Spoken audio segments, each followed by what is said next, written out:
Our protagonist, who was incredibly excited to discover he had grasped a bit of earth magic. He thought he could use the bricks he created, and because of that, the inn was imbued with his mana. This meant he could use the memory magic stored within it, making him even more thrilled with new ideas. Suddenly, the scene changed, and the protagonist was stunned, unable to move or remember anything. We see that he's turned into a crying newborn baby. He wondered if he'd been in some kind of accident. A woman appeared and asked if he was hungry. Seeing her, he wondered if the beautiful woman was his nurse, assuming he was in a hospital. Then she used magic to light up the room, and the protagonist suddenly realized that he had been reborn into another world, where magic actually existed. This was not Japan or the world he once knew. Finally, the woman breastfed the baby, saying it was time to eat, and he blushed when he saw her breasts. Unable to control his body, he began to nurse. He was overjoyed to realize that magic was real here, and this beautiful young woman was his mother. He excitedly thought that being reborn into a new world was amazing, because he got to start a new life as a baby. However, he didn't have a name yet. He heard people calling him Marie's child, and his name seemed to be Ashila. He knew that when he turned 6, there would be a naming ceremony, but for some reason, he had a bad feeling about it. Even so, what excited him more than anything was the magic.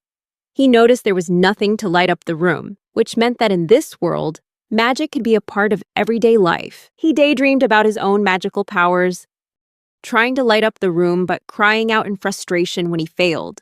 His mother came to comfort him, and once he calmed down, he decided to try a different approach. First, he needed to observe how his family used magic, then learn from them bit by bit. His mother walked in and asked if he was awake, then used magic to light up the room and picked Ashila up. He noticed that they seemed to be drawing some kind of energy from their bodies to use magic, and he understood that energy was needed to do so. He also realized his vocal cords weren't developed enough to chant spells. After that, he focused on practicing his mana every day for 3 years. But even now, he still couldn't use his magical powers. While his family was always struggling, he was just a 3-year-old child. But poverty was already starting to affect his health. Starting today, he decided he had to find food for himself. He realized there were 2 types of mana, one inside the body and another that existed in the surroundings. The external mana could be drawn into the body through the mouth and merged with the mana already inside. He began absorbing mana from the air, and for the first time, he felt it gradually gathering around his lower abdomen, creating a strange sensation as the 2 streams of mana combined.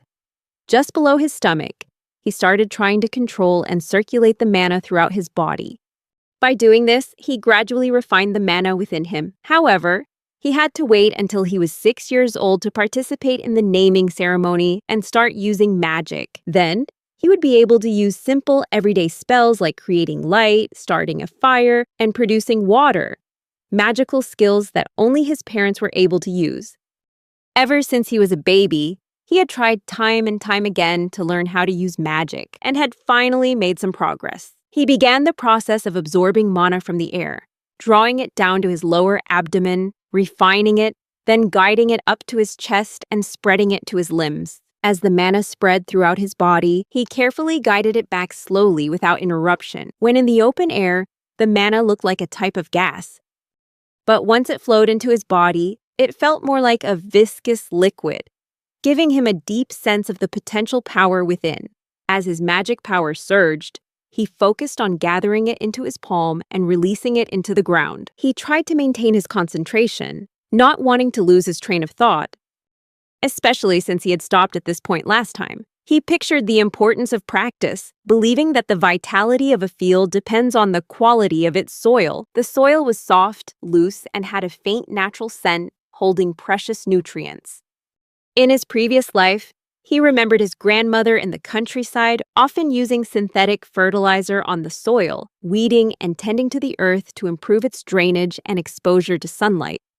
Thinking about this, he completed his spell and was surprised to find he had succeeded. He noticed the plot of land was about 10 square meters, the terrain uneven because his family were farmers, but the soil in the field was hard and full of weeds. Ashila was surprised that the spell was simple, yet he had succeeded on his very first attempt at using magic in this new life. However, right after, he started to feel hungrier and wondered if using magic made him even hungrier. Without hesitating, he decided to start farming right away, planting 20 edible seeds. After 20 days, he was so moved he cried, telling himself he no longer cared about a child's pride and began to accept his life in this world.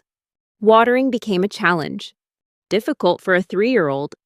But after the first 5 successful days of using magic, he felt relieved as he improved the soil and used magic every day, turning a portion of the land into a field of loose, fertile soil. Gradually, flowers began to bloom, a sign of a good harvest. But the strange thing was, the flowers bloomed after only 5 days, when it should normally take 20.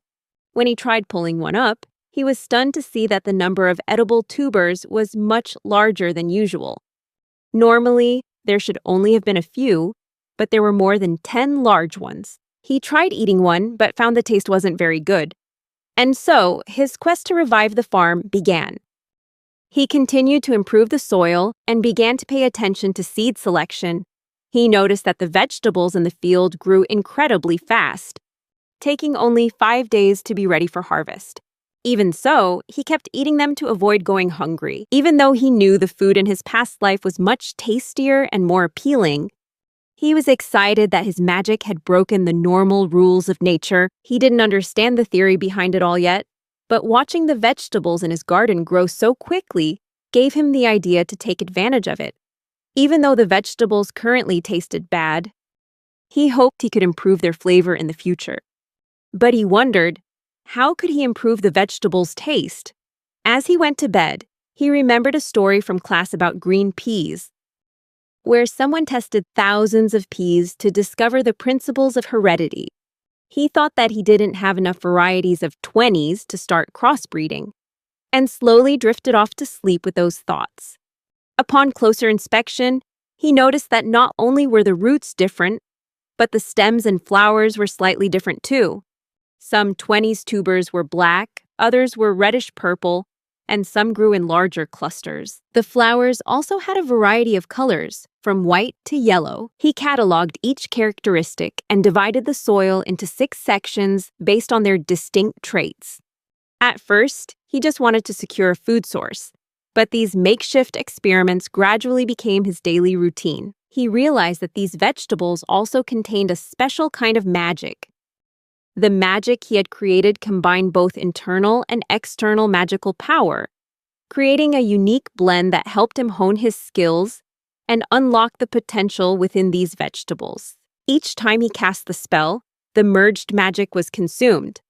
And when he tried to merge it again, he realized he had no internal magic left, making it impossible to continue merging or casting spells. From then on, he wondered how to restore his internal magic faster. He had realized that magic could recover naturally over time, but the pace wasn't fast enough for his needs. After experimenting by eating the vegetables regularly, he concluded that eating them helped his magic recover faster. However, mana didn't recover immediately after eating. It took some time. That's why he hadn't noticed this until now. He asked himself an important question.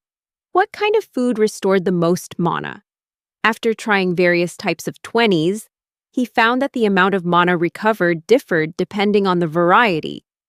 Although he couldn't change the vegetable's flavor yet, he decided to put that aside for the time being, and decided to classify the vegetables that could restore the most mana. He felt a thrill of excitement discovering something new every day.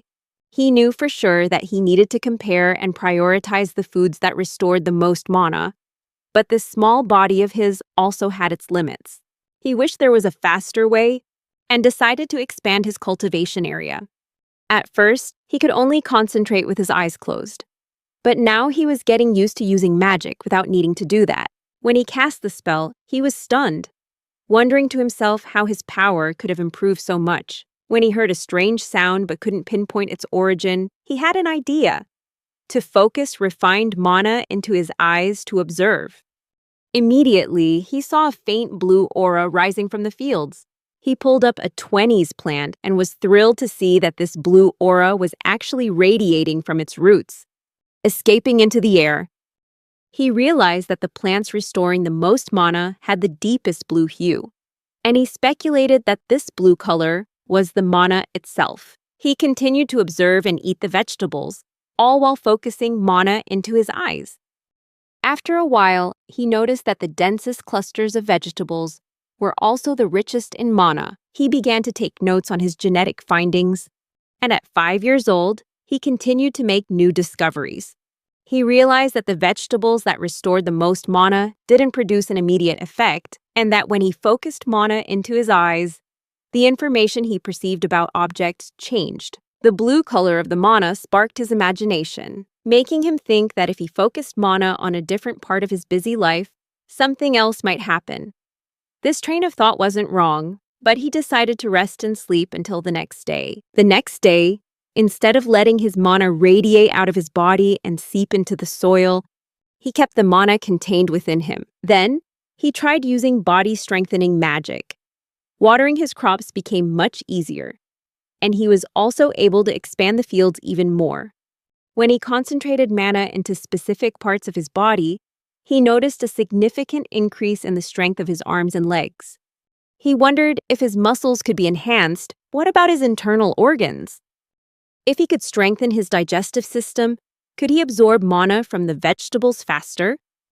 He gave it a try and felt his absorption and digestion speed increase significantly.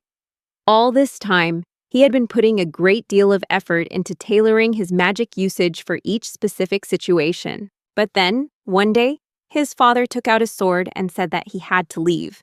His mother, full of worry, told him to be careful and promised that she would wait for him to return safely. She told Ashila that from now on, he was in charge of things at home. His father, who had always been the pillar of the family, had to leave because he was summoned to join the war effort, as a large-scale conflict erupted, forcing most of the men in the village to depart. Ashala always felt that the technology in this world was very primitive, and it seemed that war was one of the reasons why. In times of peace, the villagers would work together, gradually clearing land to create surplus farmland. But now, all of that had been disrupted by the war. The village's agriculture depended on the amount of land they owned. If it weren't for the war, there would be more new fields, paving the way for technological development and greater prosperity. This made him realize that his magic, which allowed him to create his own fields, played a crucial role in the current situation. Taxes were calculated based on the area of land used, so his field had a distinct advantage. But what worried him most was the poor quality of the equipment for those who had to go off to fight. They mostly had nothing but farming tools, and he wondered if those would be of any help to them in battle. He feared this could lead to casualties and create turmoil in the village, putting them at risk of losing their homes. With memories from his past life, he didn't want to have to kill anyone, and thought that, at the very least, they would need good weapons and armor, but most importantly, they needed money. However, when he saw his mother stir-frying tubers from the 20s field, he realized a much bigger problem. Life in the village barely generated any income. He thought about it and realized the only way was to rely on merchants. His mother suggested trying to make sandals from the dried 20s stalks, since they could create various products from them and earn a little money for shopping. Although he didn't say it out loud, this seemed quite inefficient in his eyes, because merchants travel between towns and villages, and they would demand products of higher quality or value to make the transport worthwhile. Ashila realized that selling sandals made from 20s stalks could bring in some income, but he needed to learn how to negotiate prices to get a better profit. His mother taught him how to make the sandals, and he began producing them every day. When a merchant arrived, he praised the quality of the sandals and paid a small amount of money. Ashila was overjoyed when he saw the shiny coins, but was then disappointed to realize it was only 6 old copper coins. He realized the price for the sandals was lower than he'd expected, and at this rate, it would take a very long time to earn enough money for weapons. He called the merchant back and asked a few questions, which is how he learned about the market price. After a few days of research, he decided to try and apply the information he had gathered to increase his income. Later, the merchant revealed something about magic mushrooms, a type of mushroom that could restore magical power, but was very rare because it was difficult to cultivate and the supply was scarce. The merchant even gave Ashila some to try.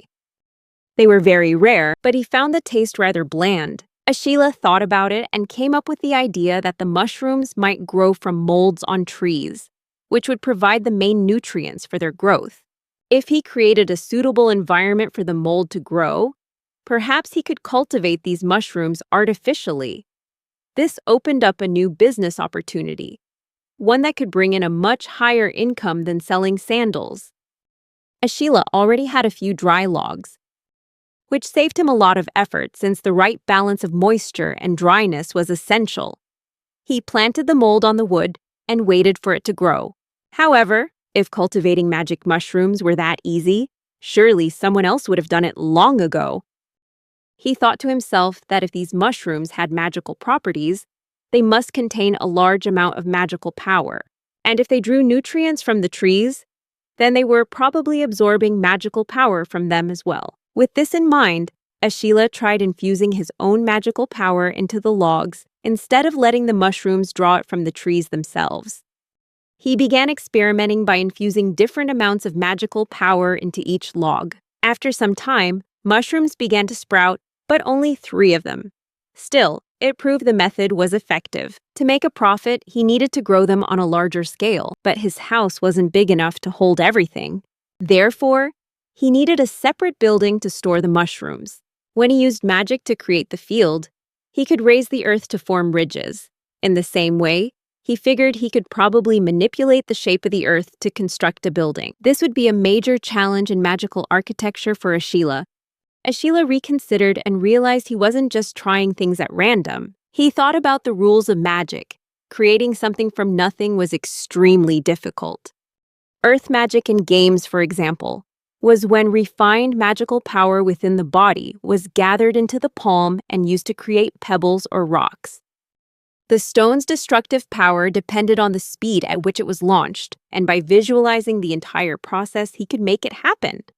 Something that was really interesting but incredibly draining in terms of energy. Ashila noticed that earth magic was easier to use when there was something already there for him to manipulate. He found he had a knack for earth magic, but was frustrated by the thought that he could only use his magic when there was earth around. He came up with the idea that if he could transform soil into metal, it would solve the problem. His next challenge was to create a warehouse from the earth itself. And he began to put it into practice by kneeling down and touching the ground. But just as he started to cast the spell, he felt something was wrong and passed out. When he woke up, Ashila saw his worried mother by his side. His head was throbbing, and his mother told him he had been bedridden for 2 days. He realized the reason for his sudden collapse was that all the magical energy in his body had been completely drained. His magical energy had been circulating throughout his body to power his physical enhancement magic, and this had caused the depletion. Although it was a failure, Ashila learned an important lesson. A failed spell doesn't have too many severe consequences.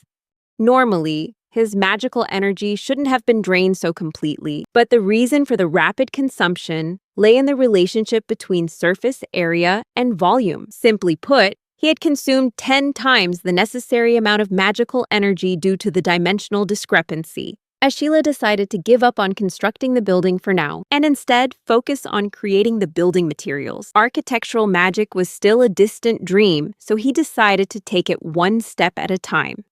After successfully making a single brick, he created a simple structure, but it looked so dull that it made him feel like a mere apprentice. Afterward, he ran to his ancestors' mosaic land, a plot that had been farmed for generations, and was now unsuitable for cultivation. He had always been secretly proud of his village's unique charm, and he used his magic to clear the plot, turning all the stones and tree stumps into fertilizer for the soil.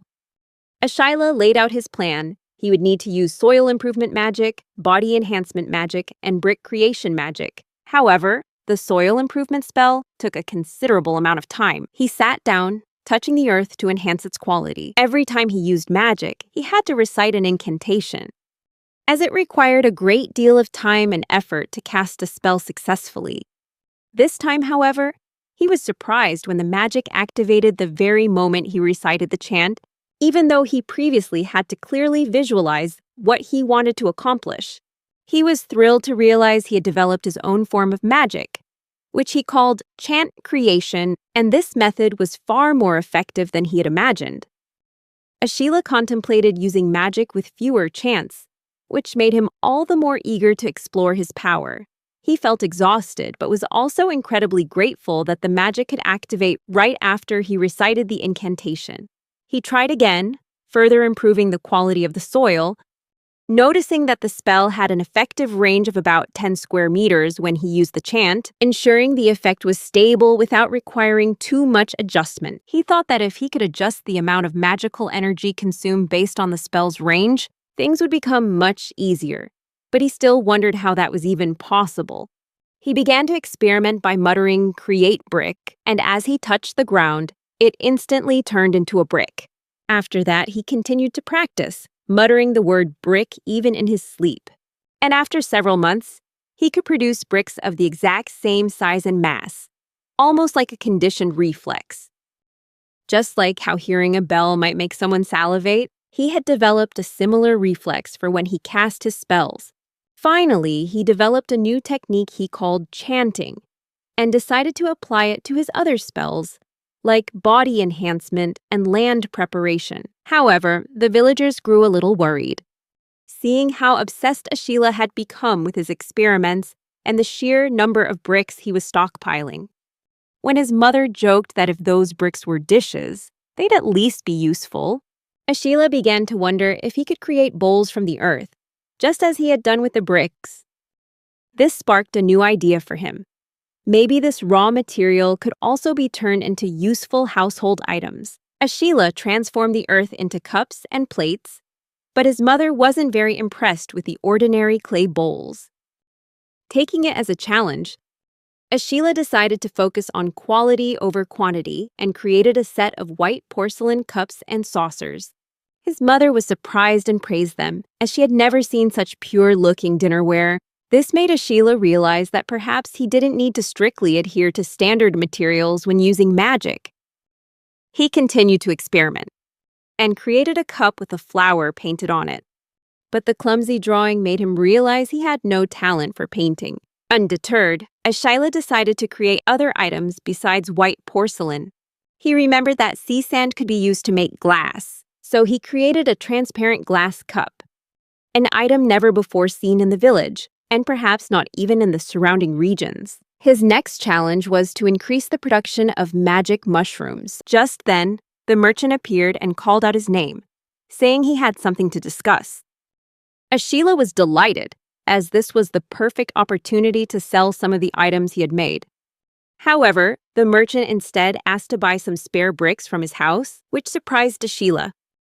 He asked again to confirm and excitedly said he had also created some new items, but the merchant seemed confused, not understanding what he was talking about. The merchant told Ashila to call his parents to negotiate the sale of the bricks. Ashila replied that he had plenty of bricks, but the merchant was only interested in buying them now and promised to look at the pottery next time. Ashila looked at him with dissatisfaction, insisting that he wouldn't regret passing up the chance to buy his pottery. And finally, the merchant agreed to take a look. Upon seeing Ashila's pottery, the merchant was astonished and asked him how he had created such items. He then agreed to buy both the bricks and the pottery, but Ashila was disappointed when he only received 5 copper coins. He grabbed the merchant and angrily asked if he took him for a naive child who knew nothing. The startled merchant explained that he had paid more than the usual rate, and that the villagers couldn't afford to spend much money on such luxury items. The merchant explained that rich people don't trade with peddlers like him, but only deal with established merchants. Ashila thought about marketing his products to the nobility, those who were willing to pay, but there was no way to reach them in a world without the internet or newspapers. He felt frustrated. and thought that talking to this merchant was a waste of time. Seeing Ashila's sad expression, the merchant consoled him by saying the market for bricks was very stable and promised to buy all the bricks he had next time. When the merchant came the next time, Ashila had prepared 10 times the amount of bricks. The merchant was surprised and said he had brought someone strong to help transport them. Ashila was surprised to see the animal the merchant brought, and seeing his confused look, the merchant asked if he had ever heard of a dragon horse, explaining that it was a very strong work beast. We learned that work beasts are creatures raised from eggs to assist their owners. Work beasts born this way are very loyal to their master or parent. The work beast's egg develops by absorbing magical energy from its owner, and its form depends on the type of magic provided, meaning its appearance will reflect the characteristics of the one who hatched it. For this reason, those who can create unique or useful working beasts are highly valued. As the merchant loaded the bricks onto the back of a dragon horse, he explained that incredibly powerful dragons existed in this world, and that this working beast, which resembled a dragon, was famous for its strength, endurance, and courage. Additionally, there were super durable working horses and flying working birds that were also very popular. Ashila curiously asked if working beasts were expensive, and the merchant confirmed that dragon horses, or any beasts that could be used for transportation, were valuable assets. Pondering this, Ashila realized that even though bricks were in high demand now, there was no guarantee they would always be popular. He decided he needed to diversify the goods he could sell, but having never been born from an egg himself, he had no idea how the hatching process worked. Ashila called the merchant over and said he wanted to try raising a working beast egg, suggesting the merchant bring an egg with him next time and he would buy it. The price of the egg the merchant brought nearly wiped out all the money he had saved up. Ashila's mother was furious, unable to believe he had spent all their money just to buy a working beast egg, asking him what on earth he was thinking. Ashila explained that after the egg hatched, they would make a lot more money, but his mother disagreed. She said if it were that easy, everyone would be rich. She argued that buying a working beast egg was no different from gambling away their entire fortune, since many people had been tricked into buying random animal eggs that rarely, if ever, actually hatched. Ashila retorted that he had earned the money himself and wanted to use it for his future. But his mother scoffed, reminding him that not all of that money was his. Hadn't he been selling the sandals that everyone in the family made together? Finally, she laid down the law. From now on, Ashila was forbidden from buying anything without her permission. He bowed his head and apologized, realizing he had made a huge mistake. He shuddered to see how his mother, who was still so young and beautiful, could become so terrifying when she was angry. He blamed himself, as he was the one responsible for making the bricks and selling them to the merchant. And now everything depended on whether this egg would hatch a useful working beast. Ashila made a net bag from the stems of a 20s plant to hold the egg and carry it safely with him. He wondered if he could get several people to channel their magical power into the egg to help it hatch, but he realized that everyone's magic was different, which made it difficult to incubate the same type of working beast together. As he held the egg in his hands, he could feel it drawing magical power from him. Ashila poured magical power into his eyes to see more clearly, and saw the egg emitting a blue mist. He noticed that the egg contained very little magical power, yet it emitted this blue aura.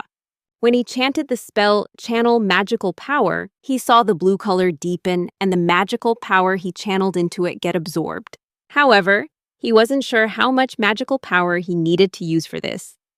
Every day, Ashila channeled magical power into the egg while being supervised by others. He began to think that perhaps he needed a private hideout, and just as his mother had said, he was still a child and shouldn't be spending money on his own.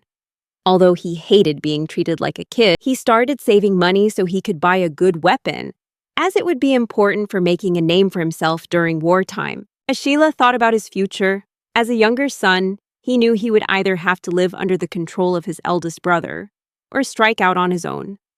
Therefore, in addition to preparing a weapon, he decided to get ready for an independent life. His village was surrounded by a fence, and beyond it lay a dense forest. In the past, when the lands were safer, trees were cut down and the land was cultivated to expand the village. However, with the constant warfare, the amount of farmland was gradually shrinking. Leaving his house, Ashila decided to find a place to build his hideout. Using body reinforcement magic, he was able to avoid fatigue despite the strenuous work. He started by touching the ground and removing tree stumps, causing the stumps to lose their strength to support the tree trunks. He continued to use magic to clear the area, flattening a 10 by 4 meter area with compacted earth, creating a large area to lay the foundation for a storage shed. He figured that if he built the entire house at once, the amount of mana required would depend not only on the area, but also on the internal volume. This would make the mana consumption wasteful and dangerous. In the end, he decided to build each wall individually. He began the process, using mortar to set the bricks as he visualized a complete wall. As he cast the spell, the bricks began to automatically assemble and take shape, and he completed his hideout in the forest in no time. When he stepped out and looked at the egg, he noticed it had grown much larger, and its magical aura had turned a deep blue, signaling that it might be about to hatch. Returning home, his mother came to him and said that it was almost time. Ashila was delighted to realize that he would be turning 6 years old this year, entering an important stage of his life. When a person turns 6, they participate in a baptism ceremony at the village church. Today was Ashila's special day. When they arrived at the church, Ashila wondered why he couldn't remember the baptism from his past life. Perhaps because he wasn't very happy back then. But now, the naming ceremony would take place during this baptism, and he eagerly awaited this moment. Upon seeing Ashila, the priest raised his hand, signaling the start of the ritual. Ashila was thrilled, because after today, he would officially be able to use his family's magic. For generations, humanity had always had to hide from the threat of monsters.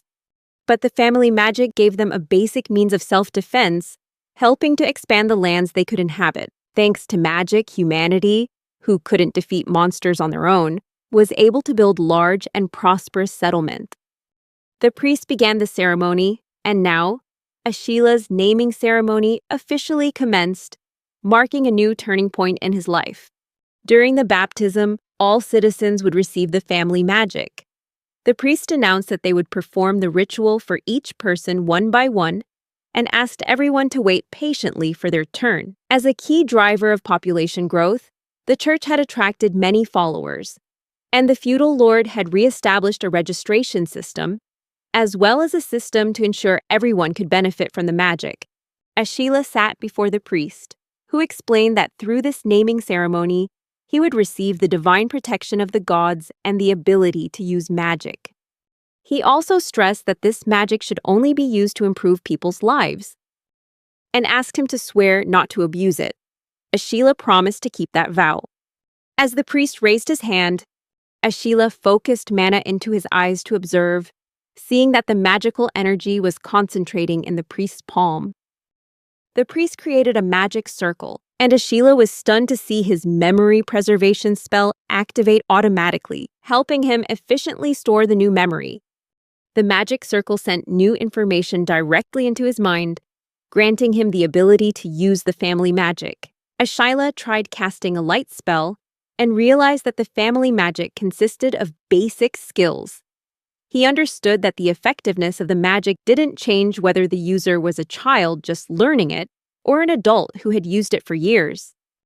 Even as a person's mana increased, the power of the family magic, like the ability to create fire, showed no significant improvement.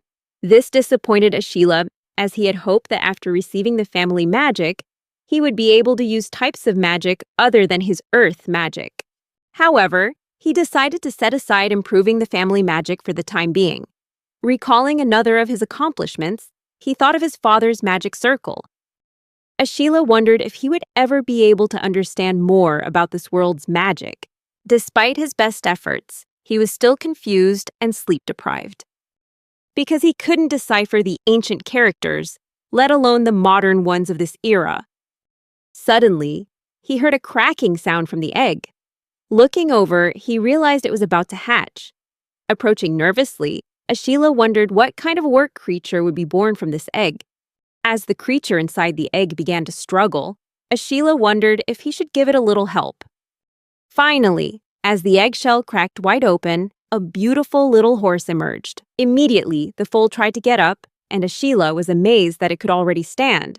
He encouraged the little horse, and it finally stood steady, prompting Ashila to clap joyfully and wave his hands in front of it, thanking it for coming into his life. Ashila took a closer look at the foal and noticed it resembled a small reindeer. He said that when it grew up, it would be big enough to help him carry things. The little horse began to eat its own eggshell, and Ashila wondered if it was okay for it to eat the eggshell. He wondered what this creature would eat, since the diet of a working beast from birth depends on the type of magical power it's nurtured with, which also affects its behavior. Ashila wondered what dragon horses ate, since they were very efficient but didn't eat meat, and providing meat every day would be too hard for a poor farming family. Thinking, he remembered he had some extra radishes growing in his hideout, so he went and brought some over. The little horse tried the radishes and ate them all up, making Ashila sigh in relief that he wouldn't have to worry about going broke just to feed it. The horse stared intently at him, as if committing its new master to memory. The small horse climbed onto Ashila's lap, curled up, and began to snore softly, which made him blush at how adorable it was. 10 days passed, and the horse had grown, now carrying an air of dignity. Although he had grown attached, Ashila decided to sell it to keep his feelings from getting in the way of his original goal.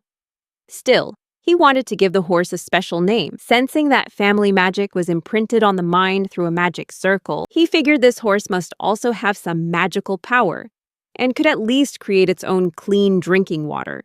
Suddenly, the name Valkyrie popped into his mind, and Ashila was surprised by how well it suited the horse's shimmering silver-white coat, which made it look like a divine creature. When he asked if it liked the name Valkyrie, the horse nodded, delighting Ashila, who thought it might actually understand human speech.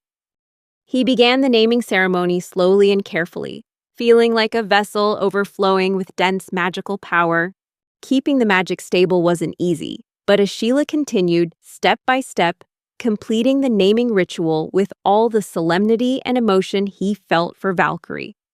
Ashila focused all his effort on recreating every detail of the magic circle he had memorized, using threads of mana to control magic outside his body, a feat that demanded immense concentration.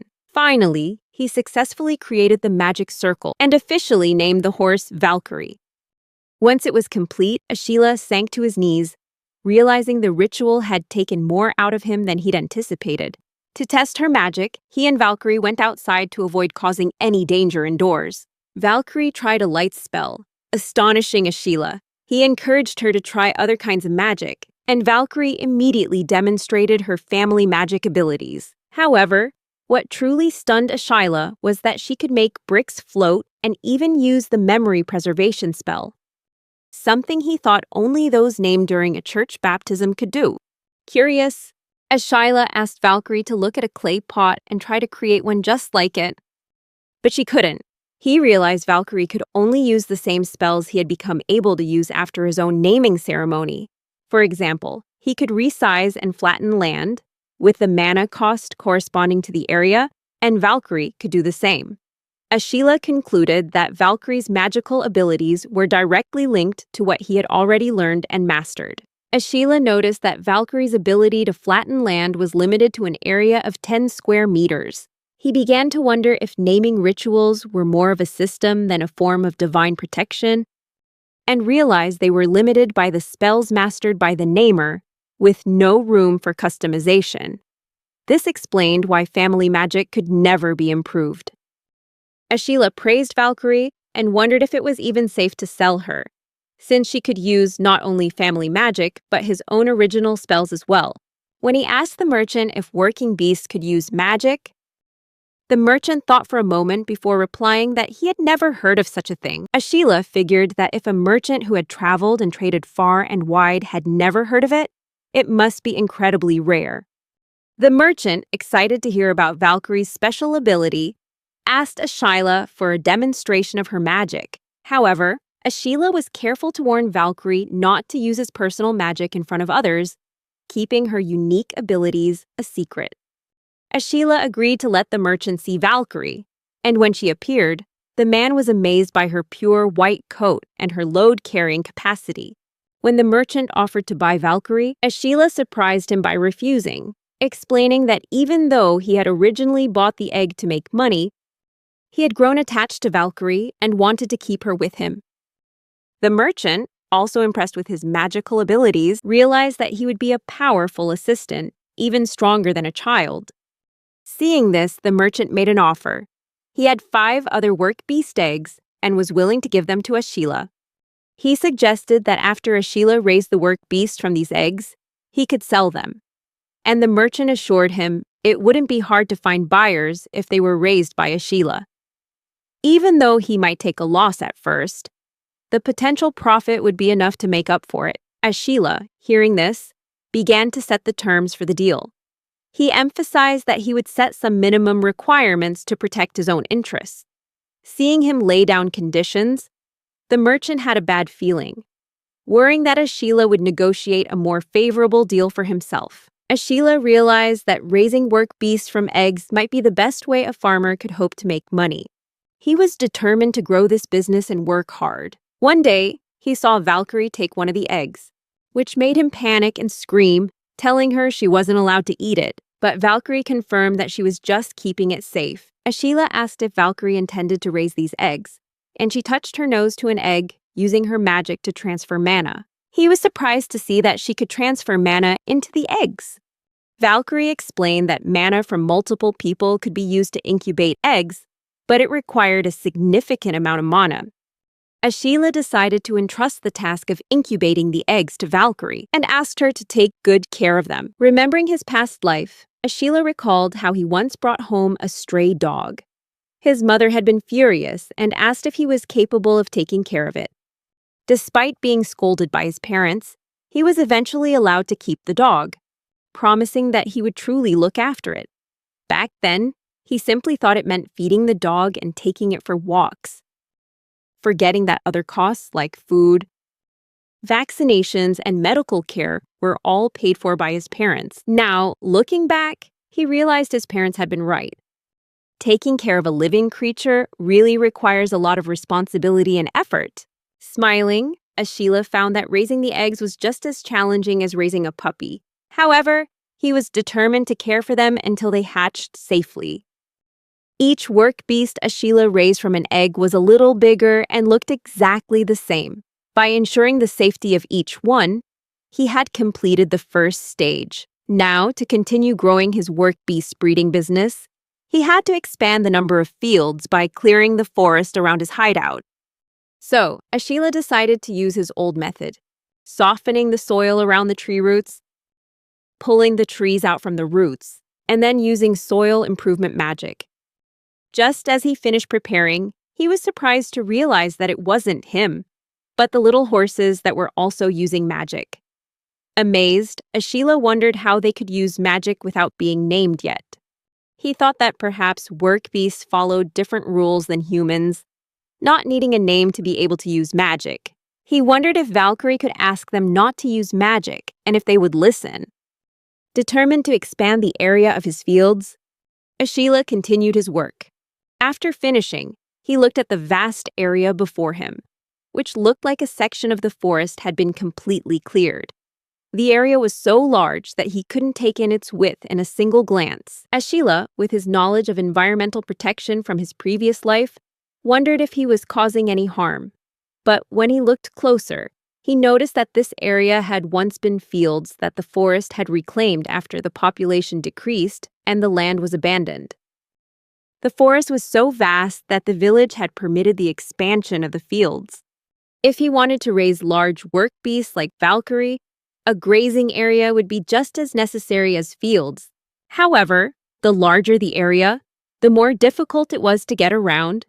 And to ensure safety and save energy when fighting, Ashila realized he needed to find a faster way to travel. When Valkyrie came to his side, he had the idea of riding her. And even though Valkyrie wasn't a horse, he thought a saddle and stirrups might still work. But after asking around, he learned that no one in the village could make a saddle or stirrups for a work beast. They suggested that using a cart would probably be fine, since work beasts were usually used to pull carts rather than being ridden. Even so, Ashila still wanted to learn to ride Valkyrie, thinking that if he ever had to go to a battlefield one day, being able to ride the Valkyrie would be a huge advantage. In this world, it was common knowledge that cavalry had a significant advantage over infantry. Determined to test it out, he climbed onto the Valkyrie's back. Ashila realized that controlling a living creature at will was a necessary skill, but riding the Valkyrie was easier than he had imagined. With the Valkyrie's exceptional intelligence, thanks to being nurtured with his mana, she moved carefully so as not to put any strain on him. Ashila thanked her, pleased that he could ride without a saddle, but suddenly, he started feeling dizzy and nauseous, like motion sickness. He wondered how riding a work beast could make him feel so terrible, and realized he would need more practice to get used to riding the Valkyrie. Ashila's entire body ached after each session of riding the Valkyrie. He realized that even though the Valkyrie tried to move gently, the vibrations were unavoidable. To stabilize himself, he decided to grip the Valkyrie's body tightly with both hands and tense his entire body to maintain his balance. By doing so, he significantly reduced the feeling of shaking. However, his body was still sore that night, and he wondered if having a saddle and protective gear would make it better. Even so, Ashila was determined to continue his riding practice every day. As he was preparing for bed, his older brother remarked that he often muttered something before falling asleep. Ashila frantically denied it, but in truth, he was teaching himself magic and testing new spells. During this process, he noticed that when he focused mana into his eyes, he could see a faint blue aura emanating from everyone, like mana leaking from their bodies. He wondered what would happen if he prevented his mana from escaping. Ashila discovered that keeping the mana within his body greatly improved his recovery abilities. As he experimented, he realized that the physical enhancement spell not only made him stronger, but also had a lingering effect after being cast. He pondered how to optimize his magic to maintain his body's recovery, even during sleep. The next morning, his body had completely recovered, allowing him to continue his riding practice without any hesitation. Just then, the merchant came to visit, bringing a new egg and offering to let Ashila incubate it. Ashila was surprised to see that the work beast from the eggs the merchant had brought before had grown much faster than expected. He thought it would take 1 or 2 hatching cycles, but the work beast had grown exceptionally well. When he asked about this, the merchant explained that although there were many eggs, they usually didn't hatch all at once, and each egg typically took over a month to hatch. Ashila wondered if injecting them with mana was the reason they grew so quickly. When the merchant said he could sell them right away, Ashila wondered what he should do and what the buyer's intentions would be. The merchant confessed that he initially had no intention of selling them. Ashila asked if the merchant intended to use them for his own work, and the merchant laughed, saying that was indeed the plan. He said that first, he would be giving some of these work beasts away for free. Ashila was disappointed to hear that, but the merchant explained that in order to sell products to the nobility, the ones who governed this land, he needed to build relationships and credibility. The merchant explained that merchants like him, who traveled from village to village, often lacked the necessary connections to handle expensive items. To sell to the nobility, you need credit and strong relationships, because the shops that cater to nobles often have exclusive dealings, making it difficult for newcomers to break in. The merchant added that expensive products could only be sold to the nobility, but he had neither the connections nor the reputation to even meet them. Ashila asked if this was a case of the merchant once owning a rare luxury item, but failing to sell it because he lacked a go-between. The merchant admitted this sheepishly and said that this time, if he gifted a valuable work beast, things would be different. He explained that a rideable work beast, recognized as useful and valuable, could be a crucial strategic asset, especially in times of war.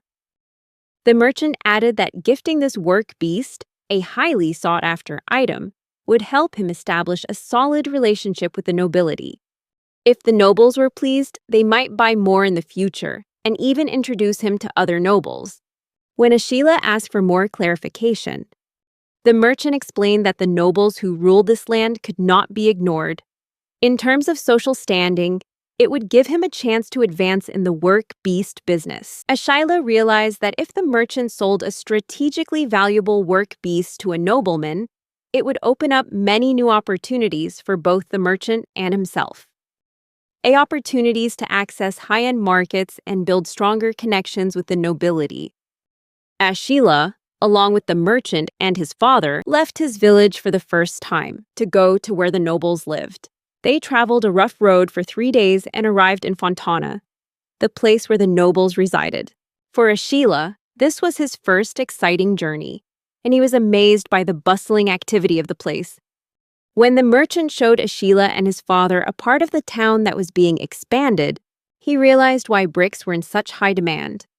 The merchant explained that they were tearing down and rebuilding a section of the wall to expand the town, but even after reusing bricks, the supply still wasn't enough. Hearing this, Ashila asked if the merchant thought the demand for bricks would continue for long. The merchant nodded, saying that with the current pace of development, the demand for bricks would likely remain steady or even increase as the town expanded.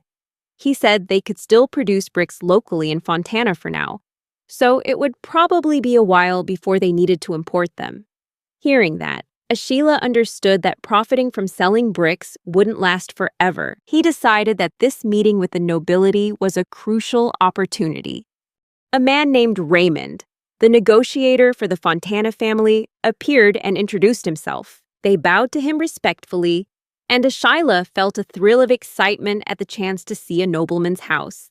Raymond said that according to the information he'd received, these work beasts could be ridden. The merchant confirmed it, asserting they were of high quality and could be ridden even while wearing armor.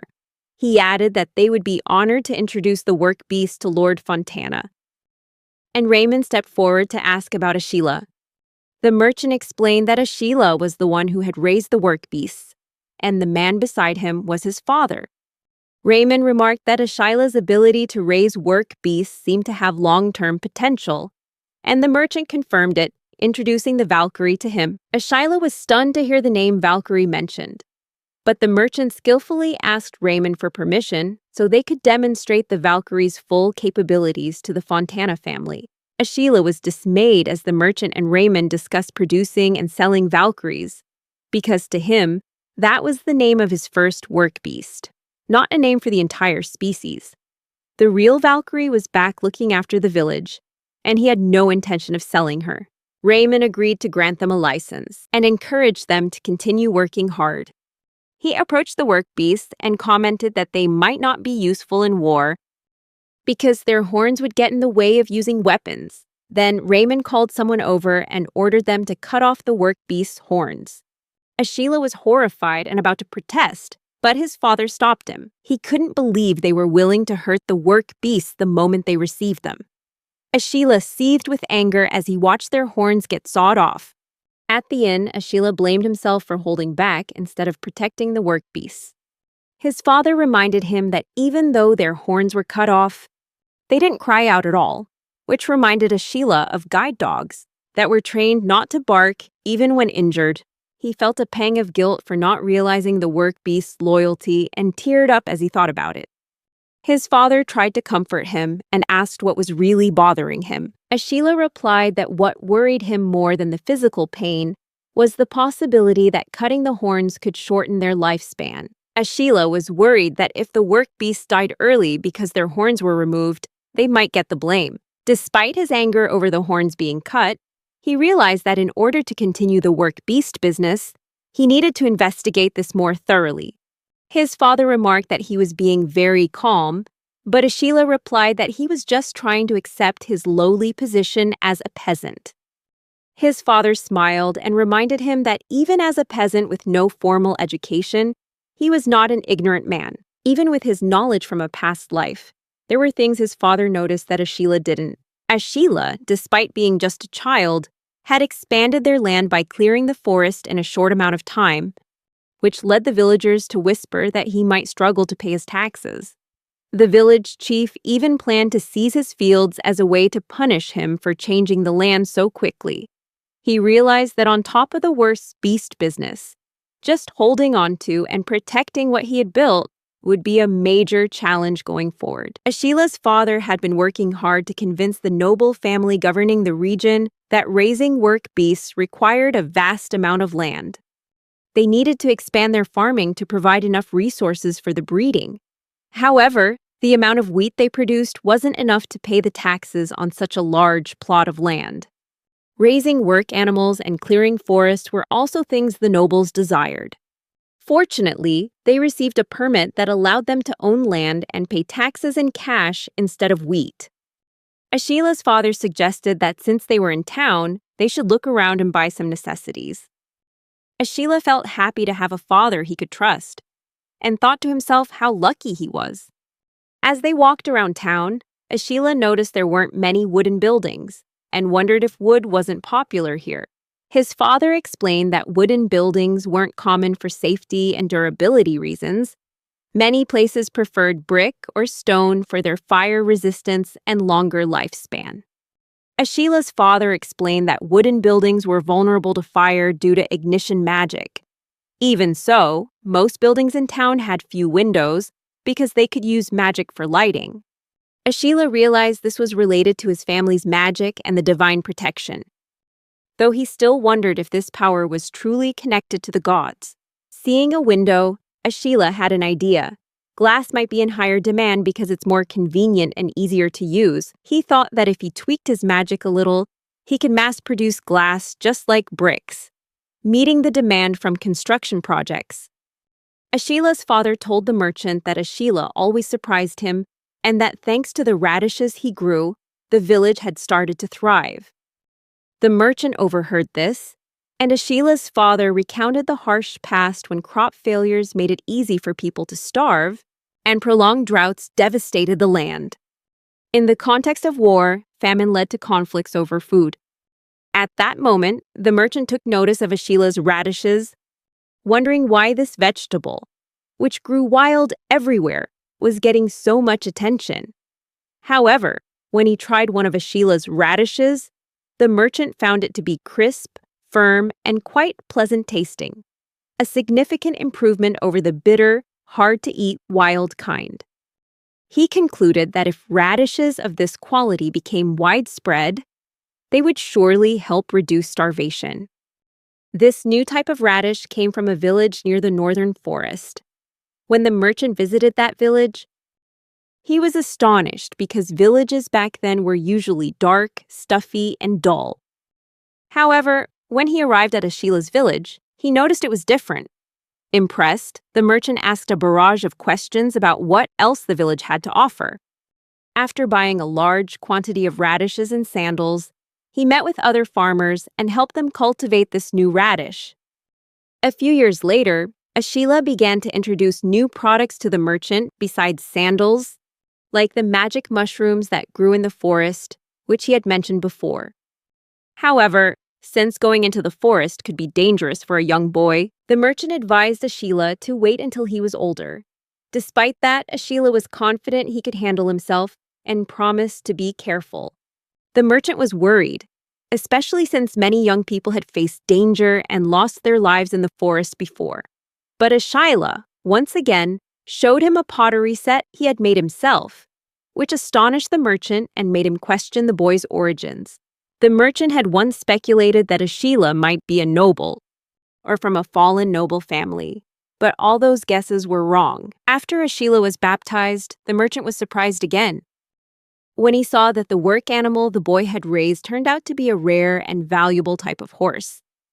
Even though Ashila had started selling bricks and magic mushrooms, he was constantly looking for new products to sell.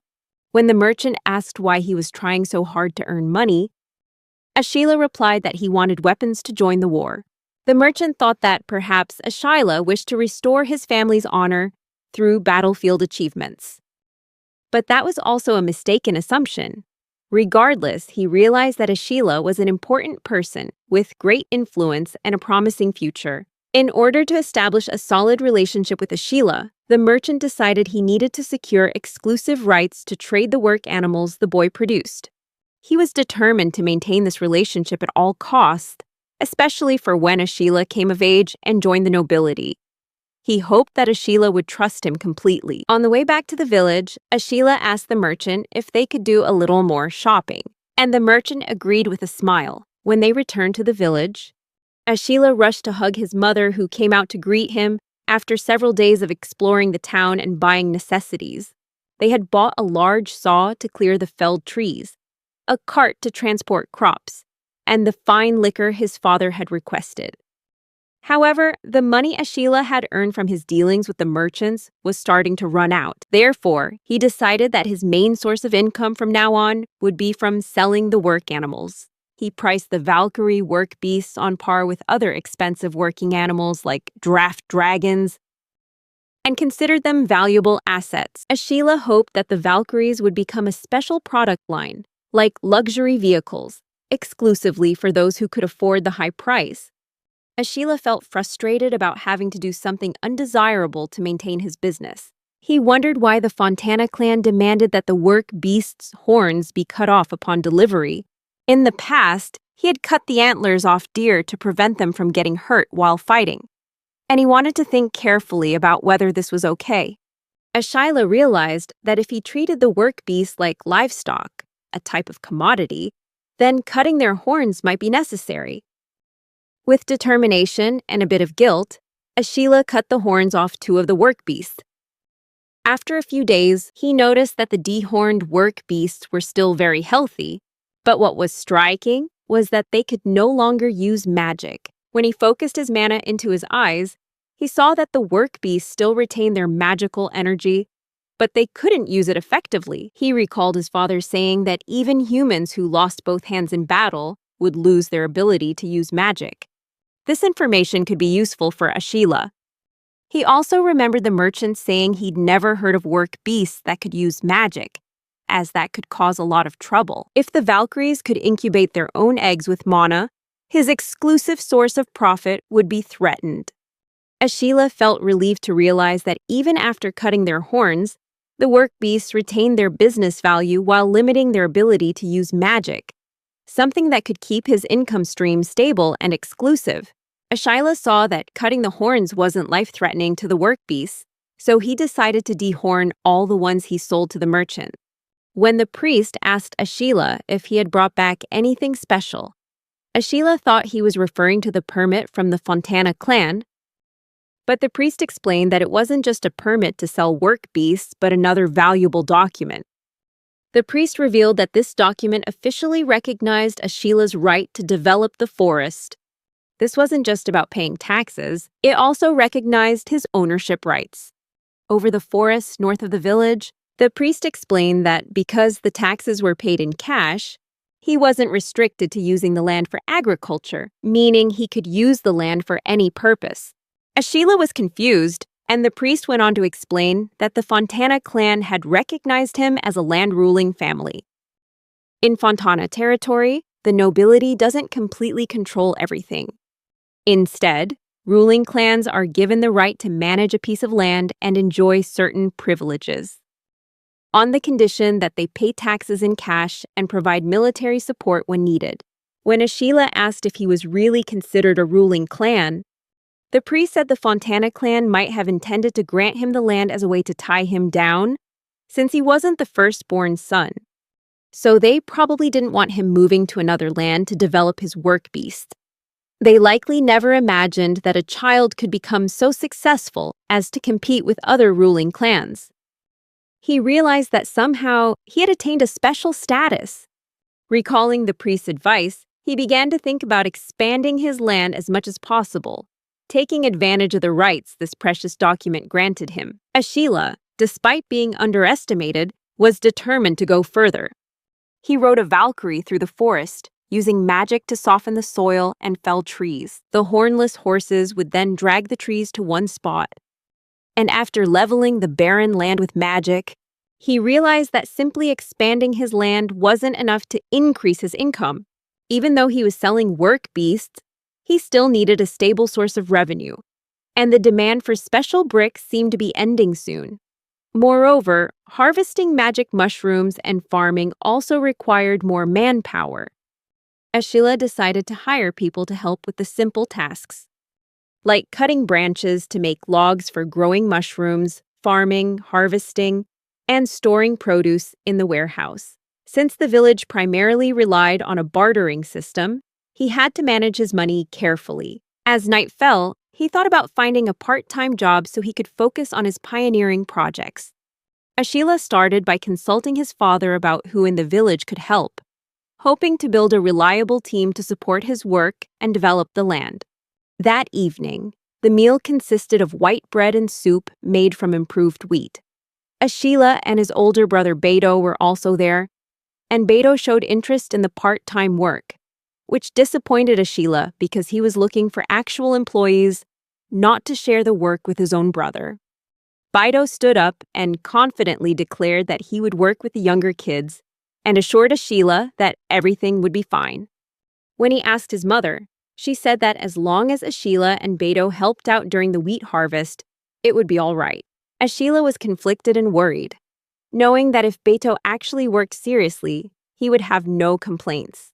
But since Beto often shirked his responsibilities to go play, Ashila worried that his brother would cause trouble or be inefficient, and he even considered firing Beto if necessary. When Ashila asked Beto what he really wanted, Beto excitedly said he desperately wanted to ride the Valkyrie.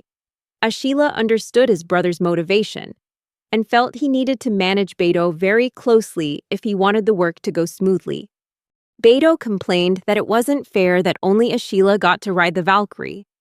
Hearing this, Ashila asked if his brother really liked the Valkyrie that much. Beto confirmed, saying that any man would be captivated by the idea. Looking at Beto from an employer's perspective, Ashila found his brother tactless for immediately criticizing his hideout, calling it a real prison.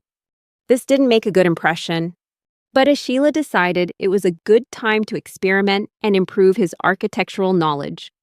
On his last trip to town, Ashila had paid close attention to the structure of the inn where they stayed overnight, from its exterior to the layout of the rooms. He didn't just observe. He also used his mana to meticulously examine every single brick of the building, channeling focused mana into the bricks to feel their durability and structure. Ashila carefully spread a thin, even layer of mana throughout the building and finally activated the spell in that state. Baito, watching, was astonished to see Ashila memorize the inn's entire structure perfectly, without any mistakes. He remembered that the first time Ashila tried to scan a large building all at once, he had fainted from mana depletion. He realized the cause was using his mana to fill the empty spaces inside instead of just focusing on the structure. This time, Ashila only passed his mana through the bricks and memorized the structure that made up the building, which helped him conserve mana. Relying on his memory of the shape created by his mana, Ashila was confident he could replicate the inn in a single attempt. He began by infusing mana into the earth to create bricks as building material, then recreated the shape he had memorized with mana, and finally replaced that magical structure with bricks and mortar. Looking at his creation, Ashila was amazed that he had managed to replicate the inn almost perfectly. However, since the inn in town was supported by the surrounding structures, he had to build extra sidewalls to help the building stand firm. Upon closer inspection, he realized he would probably need to create separate roofs for the extensions. Inside, Ashila's eyes lit up when he realized he had copied the architecture of a professionally designed building, offering much greater safety than anything he could have made himself. However, he still hadn't recreated the doors and furniture, which presented him with a new challenge to complete the structure. Ashila felt satisfied as he admired his new creation. Even though it still lacked doors and wooden furniture, being able to construct a sturdy building in a single attempt was proof of his progress. Ashila considered moving his base to this new building. When he went home in a cheerful mood, he asked what was for dinner. His father told him to wait a moment, and when he asked why, Ashila noticed his father seemed a bit worried. The next morning, Ashila ran into Marok, the woodcutter, and greeted him. Maddock teased him, asking what Ashila was doing up so early, and he knew there were rumors that the woodcutters were unhappy about him cutting down trees in the forest on his own. Ashila wanted to avoid unnecessary trouble with them, so he decided to talk it over with Maddock, who he knew might understand and sympathize with what he was doing, especially since he supplied the wood for his magic mushrooms. Ashila gave him a bottle of good wine, and Maddock happily praised it, saying it was excellent. Ashila realized that saying the woodcutters were angry was probably an exaggeration, but it was clear that his tree cutting had caused some annoyance. Ashila understood that the lumberjacks were unhappy he was cutting down so many trees. He discussed with Maddock the possibility of reducing the number of trees harvested, or moving deeper into the forest so as not to affect their income. Maddock agreed that it was a good idea, but he stressed that the real issue wasn't just about their livelihood. Maddock explained that he was replacing manual labor with magic and work beasts, making the lumberjacks feel threatened and worried about their profits. But, he added, what he was truly hurting was their pride and dignity. These lumberjacks were born into woodcutting families, raised to be lumberjacks, and have dedicated their entire lives to this work. To them, the trees aren't just a livelihood, they're a precious asset. Maddock asked Ashila what he would think of someone who cut down trees carelessly, only to let them rot without being used. He explained that Ashila's actions, felling trees without using them all or letting them get damaged, only made him seem like someone who disrespected their profession and the values and pride that define their lives. Maddock hoped Ashila would understand that their work is more than just a job. It's a tradition and a source of pride passed down through generations. Ashila fell silent, realizing he had unintentionally hurt the lumberjacks. Even though they understood he was clearing trees to develop the land, they were still unhappy with how he was doing it. Maddock explained that they just wanted him to understand the consequences of his actions, not to oppose him outright. Ashila felt disappointed in himself, realizing he'd been so focused on development that he'd overlooked the people around him. Perhaps his father had noticed the lumberjack's dissatisfaction and had tried to warn him before the problem got worse. Seeing Ashila lost in thought, Maddock realized that even with his extraordinary abilities, the young man was still willing to listen to the opinions of others.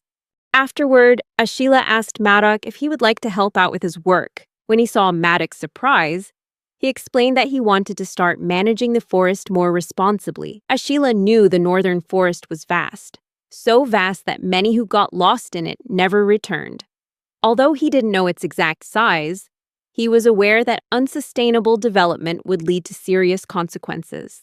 With a combination of magic and his Valkyries, he could reduce the forest area quickly. However, he was worried about environmental degradation. If the forest was destroyed without any control, the soil would lose its ability to retain water and nutrients, causing erosion and potentially turning the entire region into a desert. The most pressing issue was that the firewood supply could run out if they continued logging without a sustainable plan. Without enough wood for heat, the entire village wouldn't survive the harsh winter. With these thoughts in mind, Ashila resolved to manage the forest more sustainably and carefully. He hoped that together with Maddock, they could develop the area without harming the natural ecosystem by planting trees with proper spacing to absorb enough sunlight, creating a stable supply of quality timber. Ashila admitted that he knew about growing vegetables and wheat, but he didn't know much about forestry. He suggested it would be very helpful to have experts like Maddock and the other lumberjacks assist with this. Ashila felt excited, believing this arrangement would advance his development plans while also satisfying the lumberjacks he respected and protecting the forest. Maddock expressed concern, saying that the power of nature shouldn't be controlled by humans, but he also acknowledged that Ashila clearly understood the benefits of forest management. He suggested Ashila discuss it further with the others. In the end, Maddock convinced everyone that this agreement was better than letting Ashila do as he pleased. They reached an initial consensus to monitor the situation. Through these events, Ashila realized that the area north of the village would likely fall under his management. He was happy to see that a village-wide consensus on managing the forest had been established. Maddox was very impressed by the amount of wood in the cart, remarking that if Ashila had this much lumber, he could significantly expand his magic mushroom cultivation. Ashila was pleased to see that entrusting the forest management to Maddox was already yielding good results. He assigned the task of making doors, cabinets, and other wooden furniture to skilled carpenters, while Bido was in charge of the turnip and vegetable fields. Surprisingly, the number of people joining the work had increased, and Bido turned out to be excellent at managing everyone. When Ashila asked where Beto was, people said he had gone to practice riding the work beasts. Ashila was surprised to realize that these people had gathered to lighten his workload.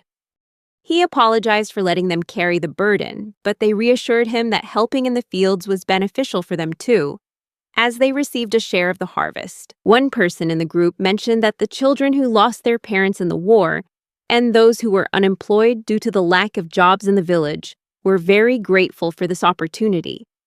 Ashila reflected and realized that in the past, he would have probably only thought about rewarding those he hired. He felt proud seeing how well Beto was handling personnel management and organizing the labor. Thanks to this change, he could focus more on developing the project, raising animals for work, and growing magic mushrooms. But now, he understood the greater meaning of creating opportunities for everyone in the village to work together and benefit from their labor. With all these changes and developments, Ashila had turned 8 years old, but suddenly he heard news that the field had been ravaged. Beto told him they had found wild boar tracks everywhere. Ashila wondered if a whole herd of boars had been lured by the taste of the radishes, but he remained calm, thinking it wasn't too big of a deal. Beto was furious, not understanding why he was so calm, and insisted it was a serious problem, because some villagers were refusing to work out of fear of the wild boars. Ashila recalled that in his past life, there had also been news about wild boars destroying fields. Even when traps were set, the boars were often smart enough to avoid them. So this problem really had no easy solution. He felt guilty that his expansion into the forest might have caused this problem. He also remembered Maddox mentioning that wild boars would be attracted to newly cleared lands. Ashila felt a pang of guilt as he realized that expanding into the forest had affected the ecosystem. Many areas had been cleared of trees, and the disruption to the food chain had caused animals to lose their territory. He worried that if the boars got used to the sweet taste of the crops, they would continue to destroy the fields for generations to come. As the one overseeing this area, and for the sake of the people working in the fields, Ashila knew he had to act. Ashila realized he needed to find a viable solution to protect the field from the wild boars, not just for his project, but for the benefit of everyone in the village. When he arrived at the field, Ashila was stunned to see a giant wild boar roaming about, its hide so thick that even an arrow couldn't pierce it. He asked Beto in confusion what they should do, and Beto replied that Ashila was the one who needed to solve this problem. Ashila thought about asking for help from the nobility to eliminate the beast, but Maddox said the nobles would just tell them to handle it themselves. In the end, Ashila decided he would face the wild boar as planned with Valkyrie. He steeled himself, growing tense as he realized the sheer size of the beast even from a distance. Determined to protect the crops and everyone's safety, Ashila prepared to face this challenge. Ashila realized that if the giant boar charged them, they wouldn't get away with just a few scratches. It would be the end if the beast's tusks hit them. He climbed onto Valkyrie's back, feeling a sense of warmth and reassurance as she seemed to be waiting for him to calm down. Valkyrie started to run, gradually picking up speed. The wind whistling past Ashila's ears, making it difficult to aim at the target. While rushing forward at high speed, Ashila came up with a plan. He would use a scattershot rock spell to damage the boar. However, because he wasn't directly touching the ground, the spell's power was weakened as the wild boar roared. Ashila realized they needed to move quickly. The boar began to chase them, running incredibly fast and maintaining a steady distance from Valkyrie. Ashila broke into a smile and shouted, announcing that everything was going according to plan.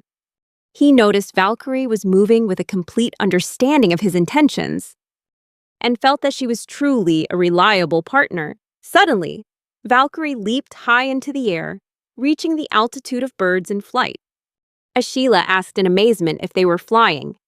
Just then, Valkyrie landed on the ground with tremendous force, making Ashila keenly aware of her extraordinary power.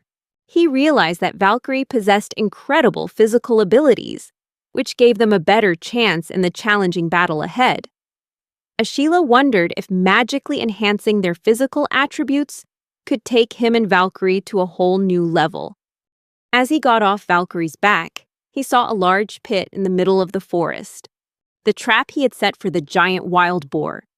The wild boar had fallen into the pit and was bleeding. Ashila felt a bit sad seeing the sight, but he told himself that only powerful attacks could pierce its thick hide. The only way to defeat it was to combine earth magic with Valkyrie's speed to create this effective trap. And that was how the first battle of Ashila's life ended. Madoc was astonished to hear that Ashila had actually taken down the giant wild boar, and Ashila said that everything would be fine from now on. But Beto disagreed and asked him if he really thought there was only one giant boar. Ashila started to worry when he heard that, and Beto explained that many other large boars were still ravaging the fields. He said that if any more appeared, he would leave them to Ashila. Ashila panicked at this, protesting that dealing with the wild boars was too scary and difficult. But after that conversation, he became the one primarily responsible for handling the giant wild boars, ready to protect the crops and the village's safety from this new threat. When the giant wild boars appeared, Ashila started using the scattershot spell to attack from a distance, realizing that it was extremely dangerous to let these beasts get close. After taking down the first wild boar and a few others, he used this opportunity to hone his magical attack abilities. He practiced shooting arrow-shaped stones from a distance of 20 to 30 meters while riding a Valkyrie, knowing that the attack's power would weaken at a distance. Turning scattershot into a systematized spell went smoothly, but Ashila realized that preparing giant pit traps and luring the wild boars into them every time they appeared was incredibly troublesome. So he decided to stop taking down the wild boars this way, recognizing that he needed a more sustainable method to deal with the long-term threat posed by the giant wild boars. Ashila realized that instead of taking down each giant wild boar individually, a better solution was to build a solid defense system for the fields. He considered erecting a defensive wall, a measure thought to be the most effective against external threats. In his view, it was important to ensure that the workers could rely on the walls as a safe barrier. Ashila decided to build walls along the boundary between the forest and the current fields, as well as the areas planned to become fields in the future. While checking the old trap, he noticed a large dent in the wall where a giant wild boar had charged with its full strength. For Ashila, being thoroughly prepared was always better than being careless. So he decided to build the walls taller and thicker than necessary to stop boars up to 3 meters high, giving everyone enough time to retreat safely. Ashila began building the wall, making it quite thick and filling the inside with sand. Although he wasn't sure if this method would be effective, he could erect about 5 meters of wall at a time, so he would need to create many sections and connect them. Just like when he created the inn, Ashila felt as though his magic capacity increased every time he completed a major construction. Looking out at the fields, he had a hunch that he could build an enormous structure in a single go, a promising feeling for the grand plans ahead. Ashila felt overwhelmed looking at the immense size of the defensive wall he planned to build. It was so long he couldn't see the end. Just thinking about the work was exhausting. If the World Create spell were already complete, things might have been easier, but turning a spell into a complete incantation required a lot of time and effort. He needed to cast the exact same spell repeatedly after chanting to solidify the image and conditions of the magic. The hardest part was executing the spell with perfect precision. It had taken Ashila several months to figure out how to create the brick-making spell, and now he had to mumble to himself, performing it over and over again. But this time, The World Create spell was completed even faster than Scattershot. Just like in the experiment to recreate the inn, Ashila infused mana into the structure and applied a memory preservation spell to its shape, which made repeating the spell much easier. And he turned it into an incantation faster than before. Ashila was astonished to find that the horned Valkyries, who still had their horns after the naming ceremony, could also use the spells he had mastered. Afterward, he took 5 of the horned Valkyries with him, preparing to continue building this massive defensive wall to protect the crops and the village from external threats. Ashila, after finishing the 4-kilometer defensive wall on all 4 sides, rested with the Valkyries to recover their magic power. He fed the Valkyries magic mushrooms. As a substitute for the magic recovery potions he didn't know how to make yet, the mushrooms proved to be quite effective, helping the whole team recover quickly. When Ashila asked Beto about the wall, Beto praised the structure as magnificent but pointed out that he hadn't made any gates. Ashila was stunned to realize he had forgotten this crucial part. Beto suggested he also make a road leading to the gates to make them easier to find. Previously, Ashila had created a few temporary paths, but they were quite rough and unsuitable for carts. Therefore, he decided to take on this challenge and create a durable road. He planned 2 entrances, one facing the village and one facing the forest area. While thinking about road materials, Ashila remembered concrete and asphalt roads, but they required regular maintenance. Then he recalled a type of road that could last for over 1,000 years. Cobblestone roads, like the ones from the ancient Roman Empire. Ashila decided to try this idea, hoping to create a road that was durable, easy to maintain, and suitable for the village. Ashila began building the road by digging a wide trench, lining it with stones and gravel, and then covering it with a layer of clay. However, the problem was that he could only make the road in a straight line, and with just a small deviation in the angle, the path could be off by more than 100 kilometers from the destination. This required a highly precise measurement technique. As Ashila was pondering this problem, a young boy named Carl, his youngest brother, came up and asked him why he was frowning. Ashila was surprised to see Carl, as he rarely saw him here. Carl explained that he had finished his chores at home and came here to play because everyone else in the family usually came home late from work. When Carl asked what Ashila was thinking about, Ashila sighed that the transparent glass panes he made weren't selling at all. Carl confirmed that they were taking up a lot of space in the warehouse and that their mom had been complaining about it too. Ashila was disappointed, as the idea for this product had come to him while strolling through town. Carl pointed out that the villagers didn't feel the need to innovate their lives right now, and they were content with their current way of living. Ashila realized that with an economy still based on bartering goods, no one wanted to spend money on something that wasn't truly necessary. This made him think about how to create value from his product within the village's economic context. No matter how high the quality, a product won't necessarily sell well. Ashila wondered if there was any product he could sell. Carl suggested that if Ashila wanted to, he could sell the beautiful pieces of furniture in the warehouse because the fragrant smell of the wood had drawn Carl in. Ashila listened to Carl and remembered that the lumberjacks in the village didn't sell the furniture they made, possibly because it was too heavy to move. Since the villagers cherished their belongings, the demand for new furniture here wasn't high. The only way to sell furniture would probably be to sell it to neighboring towns. But because the cost of renting draft animals was so expensive, few people could afford to transport the goods. However, the idea of selling furniture excited Ashila. He decided to discuss it with the lumberjacks, because selling furniture might just be an interesting idea. Ashila thought to himself that he had always wanted a product that didn't depend on his magic, and though it might sound a bit extreme, if he weren't here, the village could face economic collapse. With the land now expanded to the point of surplus, he needed to start thinking about creating a stable source of income for everyone around him. If he wanted to start a furniture business, Ashila would need to set up a workshop, hire people, and create products.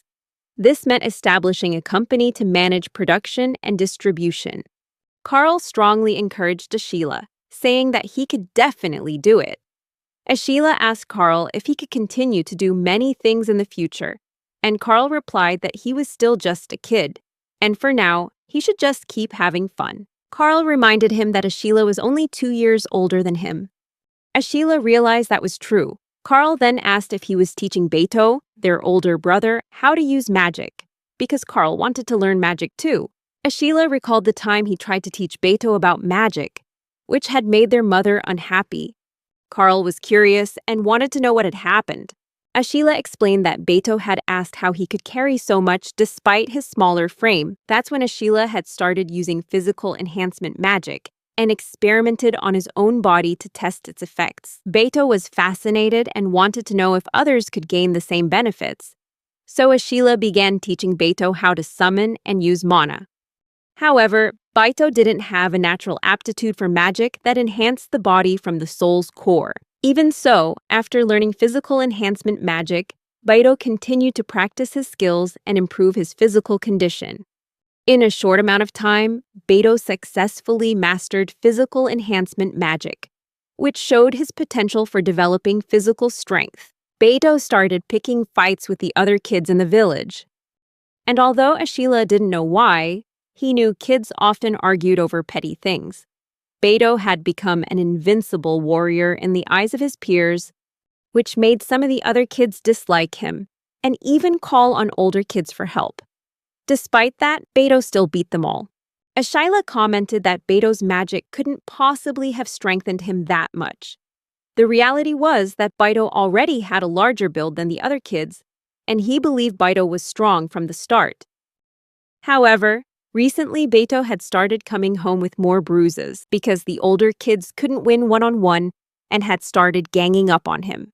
Even so, Beto wasn't discouraged and kept fighting persistently, despite being defeated multiple times. Through these many confrontations, Beto's fighting ability steadily improved. Their mother would shed tears, wondering if she was a good mother, as she watched Beto constantly stir up trouble and neglect his chores, despite being told off many times. It broke her heart, and she often cried. Beto no longer had any rivals in the village, and Carl was surprised to hear about all this. Ashila said this was why he didn't want to teach magic irresponsibly. But if Carl still wanted to learn, he was willing to teach him because Carl was a smart kid, completely different from Beto, who only focused on strength. Carl was surprised and happy to hear that. Ashila began to guide him on how to focus mana in his brain. Ashila explained to Carl that concentrating mana in the brain could help enhance memory, calculation skills, and thinking ability, as well as other brain functions. Ashila thought to himself that even though he'd learned a lesson from teaching Beto magic, he didn't regret it. Beto's ability to communicate and manage people was largely thanks to his fighting skills. But Ashila wanted Carl to develop his intellectual abilities rather than his physical strength. Ashila hoped Carl could learn to read and do math to become the manager the village desperately needed. If Carl succeeded, he would be able to help Ashila with his work. A man approached the forest, wanting to meet the person who had taken down the giant boar. The man introduced himself as Gran, a traveler who specialized in crafting items. Gran said he had heard rumors that the village had subdued the giant boars and came here to confirm it. Ashila asked if Gran came from the east, and Gran confirmed it. Explaining that his homeland was in the eastern lands, Ashila then asked if it was an island nation. Gran replied that it wasn't exactly an island nation and asked if Ashila knew of such a place. Ashila became flustered and refused to explain further, telling Gran not to worry about it. Then, he invited Gran to see the carcass of the giant boar. Although it wasn't intact, Gran could still take a look if he wanted. Gran thanked him and expressed his desire to meet the one who had defeated the giant boar, asking Ashila if he knew where that person was. Ashila revealed that he was the one who did it, surprising Gran to see it was just a child. Ashila explained that he had used a trap and had a partner helping him. However, Gran didn't believe him, saying Ashila must be mistaken, as he'd heard the giant boars were very aggressive and had even attacked a village near the northern forest. Beto chimed in, asking if they were just very large pigs and wondering why Gran wanted to see their carcasses. Gran explained that giant boars have the ability to harden their bodies, and Ashila realized this was why arrows couldn't penetrate their hides. Gran confirmed this and added that they could create various items from creatures that could use magic. Hearing this, Ashila excitedly asked if it was possible to create a weapon harder than metal from the giant boar's tusks. Ashila breathed a sigh of relief for having kept the tusks instead of throwing them away. Gran smiled, saying he had wandered all over in search of special materials for crafting. When Ashila asked if Gran could make a weapon from the giant boar's tusks, Gran nodded in confirmation. Ashila's eyes lit up and he offered to commission him, ready to pay for the work. Ashila showed Gran the pair of tusks and asked for his opinion. Gran touched them and exclaimed that they were magnificent, truly the tusks of a magical creature. He even noticed traces of mana on them, indicating that Ashila had defeated the beast while it was using magic. When Ashila asked for more details, Gran explained that if you defeat a creature while it's casting magic, the materials obtained have a much better mana conductivity than ordinary weapons. Ashila joyfully asked if this meant Gran could create extremely powerful weapons from these giant boar tusks. Gran confirmed that the boar tusks could be used to create very powerful weapons. However, he explained that to turn a magical material into a weapon, you need the proper facilities and a catalyst, and this village had neither.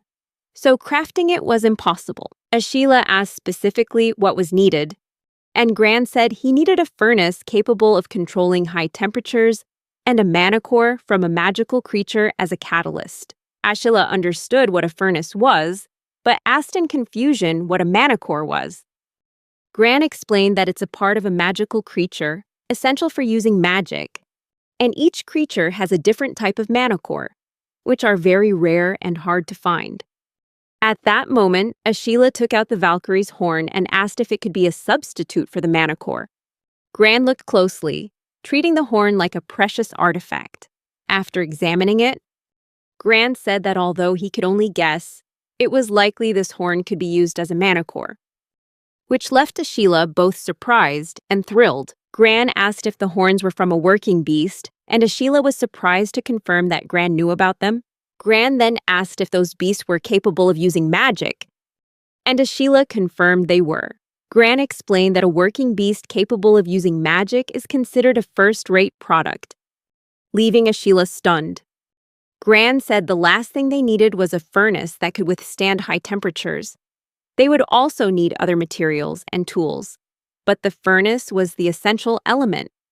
Ashila proposed that he would try to make a furnace and that the bricks he had made had better heat resistance than clay. Although he didn't know exactly how much heat they could withstand, Ashila was willing to try if it meant they could craft the weapon. Gran said that even if they could build a furnace to hold the fire, they would need wind to increase the temperature. And therefore, they'll need a pair of bellows. Ashila was disappointed and asked again, "Aren't bellows made of wood?" Since he could only handle earth, Ashila felt disheartened. Gran grabbed him and encouraged him, saying he'd never be able to make a good weapon if he gave up now, then suggested they do it together. Ashila managed to create a furnace along with a foot-powered bellows system. Exhausted but proud, Ashila received praise from Gran, who said the furnace and bellows were a masterpiece in the workshop. Just as he was about to rest, Ashila heard Gran say the work wasn't over. He needed to make charcoal to fire the furnace or build another specialized kiln to produce the charcoal. Ashila felt exhausted hearing the long list of tasks. Gran explained that if they just burned firewood, it would turn to ash, and to prevent that, they needed an enclosed space that would keep air from getting in. Gran was moved to tears because after traveling across the continent, he had finally found a place that had everything he needed. He hugged the exhausted Ashila and said it was time to light the fire in the furnace, stressing that the first step is always the most important part of doing anything. Ashila looked at Gran in surprise, then shot up and ran off, shouting and asking if he was insane. There was no way he could keep up with that pace. Ashila returned home tired, and Carl asked him what had happened. Ashila suggested Carl go and help that stranger with his work. Carl asked if the stranger Ashila mentioned was Gran. Ashila stopped Carl and said that he wasn't going but he understood that Carl was advising him for his own good. He figured having some hands-on experience would be good for Carl's future. Ashila explained that if Carl used his magic to improve his mental clarity and helped Gran, he would easily remember the work process. Carl asked if Ashila was just trying to get out of it, and Ashila replied that he had already made the kiln needed to make the charcoal. The vast forest around this village has high-quality wood, but it's a waste that no one here knows how to make high-quality charcoal. Ashila explained that if they could produce quality charcoal from this area, the value of the land would increase significantly, and suggested Carl go help Gran. Completely exhausted, Ashila asked his younger brother to take his place and help Gran. Ashila returned to his hideout, and Gran greeted him cheerfully, announcing that the task was completed thanks to Carl's efforts. Worried, Ashila looked at the body lying on the ground and asked if that was Carl. Gran laughed and explained that Carl was only in charge of operating the bellows. As Ashila approached to encourage his brother, Gran said that he had crafted many items throughout his career, but quality like this was rare. Gran then handed Ashila a sword, proudly presenting it as his finest work. Ashila gazed in awe at the pearl-white blade, which seemed to emit a faint glow. He noticed the sword was quite light, even lighter than a metal sword, yet it was still sharp enough to cut through enemies, and very durable, even without a mana coating. Gran explained that Ashila could coat the sword with mana when necessary. Then Gran gave Ashila another item, a dagger made from a boarlet, emphasizing that he should carry this weapon as well. Ashila asked in surprise if the dagger was for self-defense, and Gran explained that a weapon made from a magical beast cub has a growth attribute. Gran said this dagger would absorb its user's mana and evolve on its own. When this dagger grows to the size of the great sword Gran made, it will be much stronger. However, Gran noted that if it only absorbs mana from a single person, the dagger will grow slowly. For it to become an incredibly powerful weapon, it needs to be passed down through many generations. Gran added that in some stories, such weapons are considered treasures, known as an heirloom sword. Ashila thanked Gran, saying that he had long dreamed of having his own weapon. He felt that the sword Gran made had a special, refined beauty. Gran smiled, saying it wasn't every day that a wandering craftsman like him had the chance to work in a place with such excellent facilities. With the abundance of materials, Ashila began to think that perhaps Gran had studied at a proper academy, rather than inventing his own techniques. Gran smiled and said that he was lucky to have met Ashila. Ashila suggested that if possible, he should stay and continue crafting items, as there were still plenty of beast fangs, and it would be very helpful if Gran made more swords. Gran explained that with magic weapons, they're usually named after their creator. He suggested naming the sword Kugaken Guron, and Ashila agreed, promising he would take good care of it. This was the first time Ashila had owned a real weapon. After that, he ran over to Carl, gave him the magic mushrooms, and told Carl to chew on them to recover. Gran was amazed to see so many magic mushrooms, since they were such a rare resource. Ashila added that while magic mushrooms weren't related to smithing, they were a common catalyst in magic crafting. Gran joyfully said that this place was truly a dreamland for craftsmen. Ashila thought that before, if he hadn't had enough magic mushrooms to harvest, he would have had a hard time using them as a catalyst. But now, with help from the woodcutters and the rich supply of wood in the area, he was able to research and increase the mushroom's production. He realized that by implanting mushroom spores into logs, he could harvest them within a few years. However, Ashila said he didn't mind if Gran used the mushrooms for crafting weapons, just asking him not to use too many. Gran realized that these mushrooms were the ingredient for making mana recovery potions. Ashila confessed that he didn't know how to make potions and just chewed the dried mushrooms to restore his mana. Hearing that, Gran offered to make mana potions from the mushrooms for him. Ashila was very surprised to learn that Gran could make potions. Gran explained that even if he wanted to use the mushrooms as a catalyst, it was better to process them into mana potions first. Ashila asked to watch the process, and Gran agreed. wanting him to participate to feel the joy of creation. Gran woke Carl up, but he was still exhausted and needed more rest. Afterward, Ashila and Gran got to work making the mana potions. The finished product had a tea-like flavor, created by extracting the magic mushrooms and grinding them into a powder, then pouring it into boiling water and stirring well. Gran said that thanks to the charcoal keeping the temperature stable, they were able to successfully brew this high-quality potion. Gran said that this time he planned to make defensive armor, using the hide of a giant boar to create leather armor, which made Ashila very excited. Gran explained that he needed to soak the hide in seawater for a few days to turn it into a magical item. While it wouldn't be as effective as the Kugaken Guran made from a fang, it would be much sturdier than most ordinary leather armor. Ashila praised Gran for his diverse crafting skills and thanked him for coming to the village. Gran smiled and told Ashila to get ready to stay up late for the next few days. Ashila felt a bit down and thought that Gran would be a wonderful person if he didn't accidentally rob people of their sleep. Gran told him to start working immediately. Ashila was secretly proud of having created the meditation spell earlier, a spell that helped him recover his strength after a night's sleep. Ashila thought that without the meditation spell, he probably would have collapsed from overwork. After a short while, the leather armor was finished. Gran commented that it looked great, but it wasn't Ashila's size, and asked if that was okay. Ashila happily replied that if the armor was made to his current size, he wouldn't be able to wear it when he grew up. Ashila added that, regardless of the armor, Gran had helped a lot by dividing the work among the farmers, and he was happy just to be measured for it. Gran assured him that he would make a new set of armor for Ashila when he had the time. When Gran asked what they should craft next, a tired Ashila found that cruel. Carl interrupted and suggested they should stop, asking why Gran didn't teach the craftsmen how to make the products to lighten the load. Gran said with disappointment that he preferred making new products to training other people. Ashila realized that Gran loved creating new things that stimulated his creativity. Therefore, he proposed a new task, to build a large structure. Ashila realized that Gran couldn't exceed the number of available bricks, and if Gran created a structure with this number of bricks, it would be within the limits of his memory conservation skill, allowing him to recreate it with magic.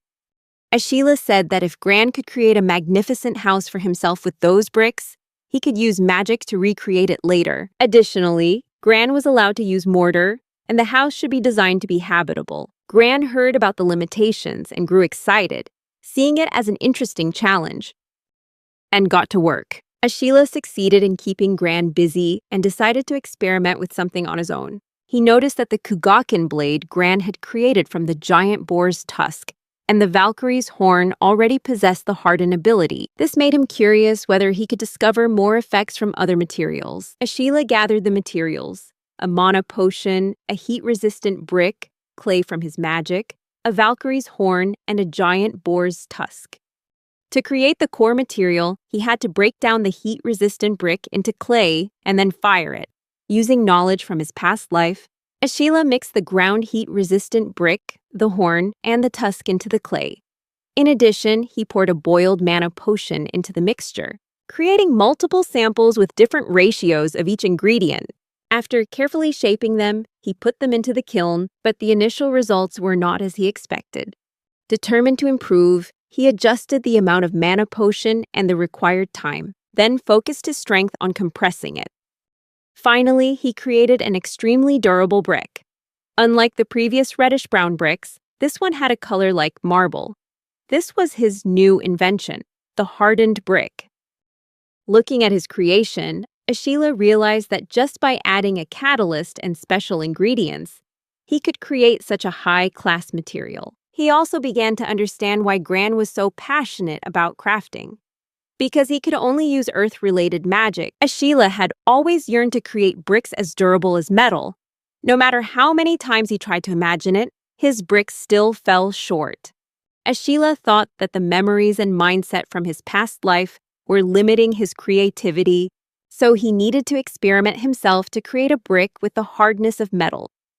After concentrating and using his memory conservation skill, he developed a spell to create hardened bricks, based on the structural creation logic he had used before. In the end, he had created a new spell called Hardened Brick Creation, which allowed him to make durable bricks without needing the horns or tusks of magical creatures. And he found it truly magical. These bricks looked more like marble flooring than Roman-style paving stones. To create a Roman-style paved road, he used the road placement spell and experimented with the hardened bricks. Afterward, he wondered if he should raise the sides of the road to ensure pedestrian safety. Sheila was astonished by the structure Gran had built. The space was larger than he had imagined. And Gran explained that he had installed many windows to save on building materials. Sheila was surprised to see an arched doorway and even glass window panes. Gran mentioned he got the idea after hearing Carl talk about the glass panes Sheila had left in storage because they couldn't be sold. Looking at the arch, Sheila thought that by using this architectural style, he could save materials and increase the structure's durability. An optimal solution when using stone, as it has high compressive strength. Sheila praised Gran, saying the building was amazing, more spacious than the inn, and felt open thanks to the windows. Gran was pleased, and Sheila said he was willing to pay any price he named. Gran said that instead of a reward, he wanted the right to build his own house. Sheila was surprised to hear that and asked for more details. Gran explained that although he was a traveler, he wanted a place to stay without worry, and he felt that by staying with Sheila, he would always be involved in interesting events. Sheila thought about how, after enclosing the fields with a wall, he had received many requests from other people wanting to live in the area, but because the Valkyries also lived here, he had refused them all. However, it wasn't every day you met a craftsman as talented as Gran, so if that was his wish, he would accept it. Gran thanked him, and with that, he became the first person to live in Sheila's territory. During dinner, Sheila wondered why his mother's cooking was always so delicious, which was why he was still at home instead of living in a lodging house. His eldest brother, Hector, had gotten married, quite early at the age of 14, even for this world, and their house was getting more and more crowded. Because their house was getting cramped, Sheila's family had to expand the storage shed to use as temporary living space. In this world, it was a given that the eldest son would inherit the house and the land. If their father, the head of the family, passed away, the house and land would be passed down to Sheila's older brother, and then on to his son. If the other brothers couldn't find work, they would stay at home and work for the family. His family got along well, so Sheila wanted to stay with them for as long as possible.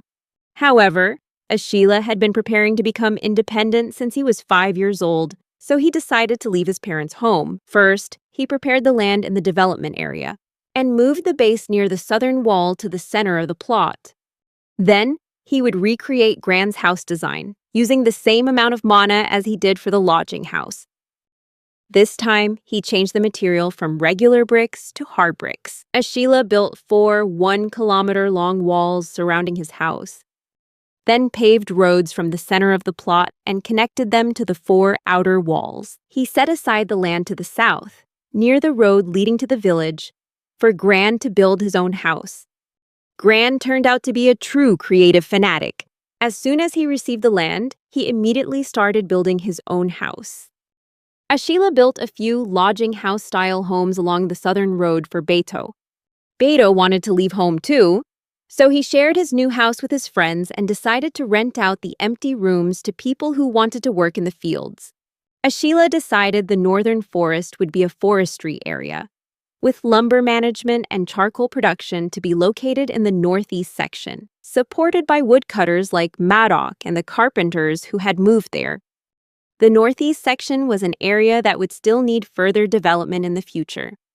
The central area was Sheila's house, the Valkyrie's residence, and the magic mushroom cultivation area. He kept the horned Valkyries in the central area and had them take care of incubating the eggs, just as he had planned for the land's development. By the time everything was ready for the move to the new house, he was 9 years old. The merchant, who was astonished to hear that Sheila had given a piece of land to a stranger and wondered why he hadn't said anything to him. Sheila replied that he thought a traveling merchant wouldn't need land, But the merchant said he didn't plan to be a traveling merchant forever and wanted his own shop. Therefore, he wanted Ashila to give him a plot of land. Then, the merchant suddenly looked at Ashila and said that he had lied about not having any work beasts that could use magic, which left him flustered. Explaining that he didn't know the Valkyries could use magic and didn't think it was rare, but he only sold Valkyries with their horns cut, so none of those could use magic. Selling Valkyries that could use magic was fraught with risks. Ashila agreed and said he would let the merchant open a shop there, and that he really hoped it would be a food store. The merchant said he would think about it, since it seemed Ashila trusted him to some extent. Then, the merchant mentioned that there were rumors about a dangerous group of people on that land. Ashila was confused and asked what he meant, and the merchant said that they were talking about him, that he was the one considered dangerous. Ashila was surprised to hear that, but he said that he hadn't done anything dangerous.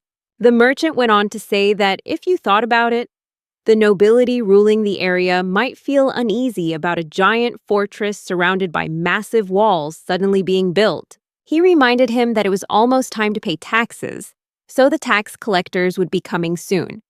And Ashila would have to be prepared to answer their questions, even though you had a land development permit.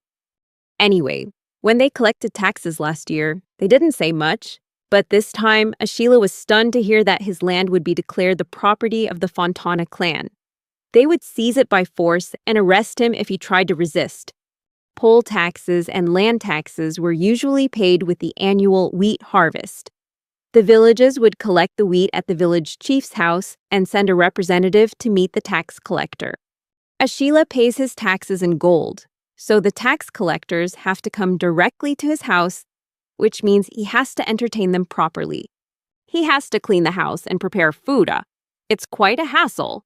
Before, they would just come, have a meal, collect the gold, and leave. But this time, any property on the land, including personal belongings, will be considered the property of the Fontana clan. This is exactly what the merchant mentioned. About how there might be dangerous people in this area, the fact that Ashila is raising a valuable beast could be seen as a protective measure because a rideable beast has strategic value. Although his freedom might be restricted, Ashila wouldn't have to worry about food or war, and his life would be guaranteed. He might have been satisfied with that offer if he were just a carefree child raised in a poor village, but he carries memories of a free and wealthy world, along with memories of his past life.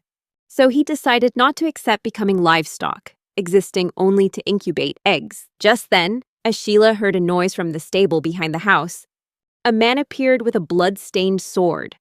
Ashila saw Carl in the stable, noticing that both Carl and Valkyrie were injured and unconscious. The stranger asked him what he was going to do, if he intended to get in his way. Then, in a fit of rage, the man raised his sword to finish Ashila off. When Beto ran in, worriedly asking if Ashila was okay.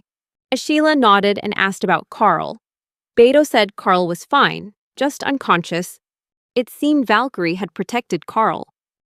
Carl only had a minor wound on his forehead, but he'd lost a lot of blood.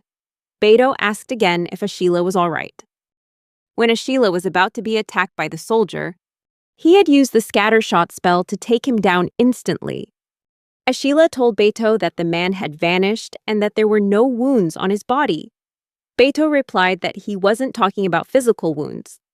Then, Beto changed the subject, saying their father would try to talk to those willing to listen and that they would go looking for him once Carl woke up. Ashila thought it was a relief that Beto didn't ask any more questions, because when he used scattershot in his fear, the soldier had died instantly. As Ashila stood before the elders, they said that if the soldiers returned and reported today's events to the Fontana clan, they would likely gather an army and come back. Ashila declared that he couldn't just abandon this place and run away. Gran remarked that it was a reasonable plan, and that they could try to flee to another land under the rule of a different noble. He added that if that noble was at odds with the Fontana clan, they might find protection there. Then Fontana couldn't easily demand they hand Ashila over. They'd probably be happy to keep Ashila, since he can breed work beasts. However, if he sought asylum under those conditions, His treatment would be no different from the protection Fontana had offered. Ashila realized that even if he were safe, he would no longer be free. They said that a commoner fighting against a noble was too much to ask, and that freedom might be too much to hope for. Beto interrupted, asking what they were talking about and insisting that if that was the situation, they had no choice but to fight back. Beto demanded to know if they would really accept this place being stolen, and questioned the point of all his hard work since he was a child.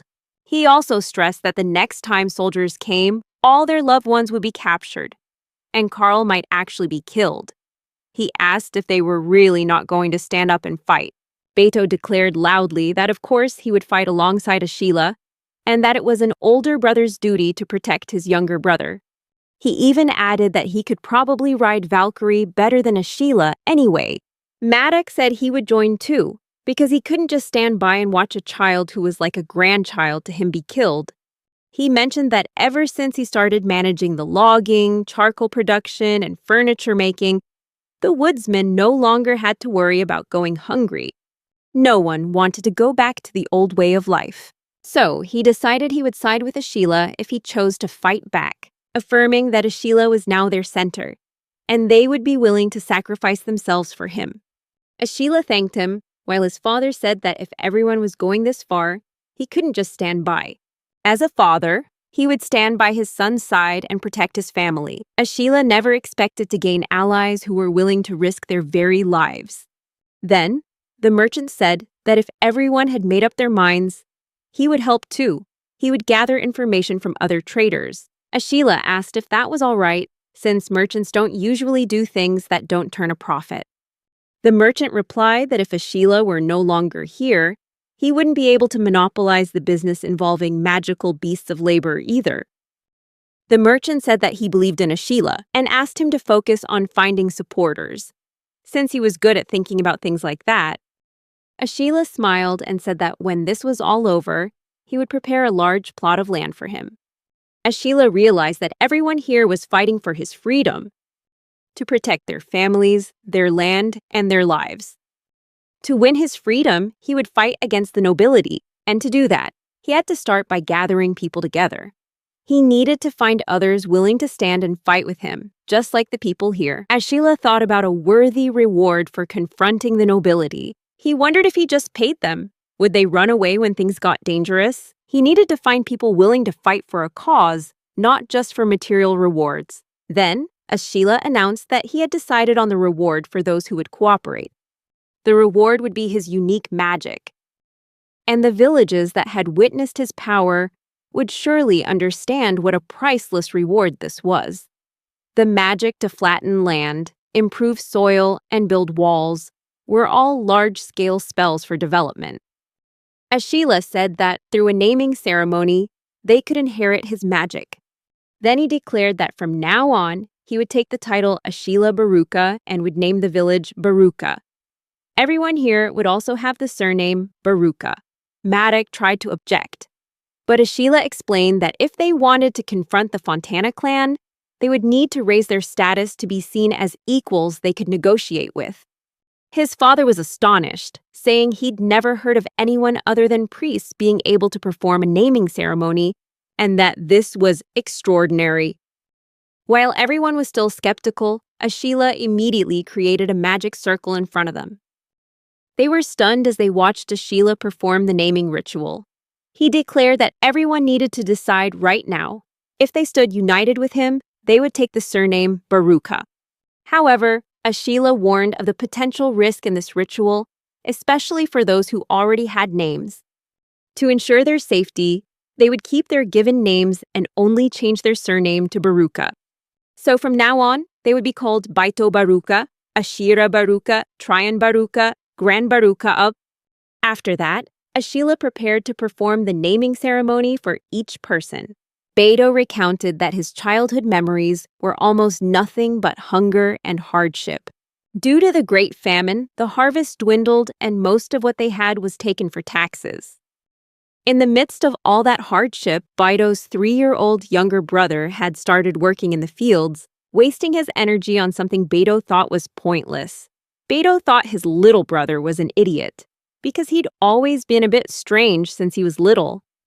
However, he succeeded in growing turnips, and not only that, the barren land also became fertile. What's more, his little brother was even stronger than Beto, despite being 2 years younger. Beto thought that if he hurt him a little, maybe he would give him his turnips, but he always lost to Ashila. Beto remembered that Ashila didn't hesitate to show him how, even though Beto didn't fully understand all the complicated stuff. The secret, it turned out, was to keep mana in his body to enhance his strength. Beto practiced strengthening his body while helping in the fields, while Ashila steadily tended to and expanded the land.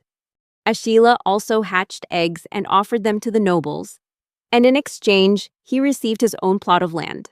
He even defeated the giant wild boar that nearly destroyed their village. Meanwhile, Beto spent his days training to ride a Valkyrie and practicing his swordsmanship with a wooden sword, determined to become strong enough not to lose to the knights and to defeat the giant boar.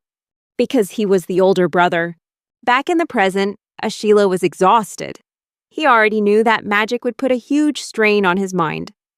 Everyone was astonished and praised Ashila for the immense amount of magic he had used, leaving them all in awe. Ashila was relieved, as it seemed he had succeeded. Beto thought that thanks to this, he would also become stronger.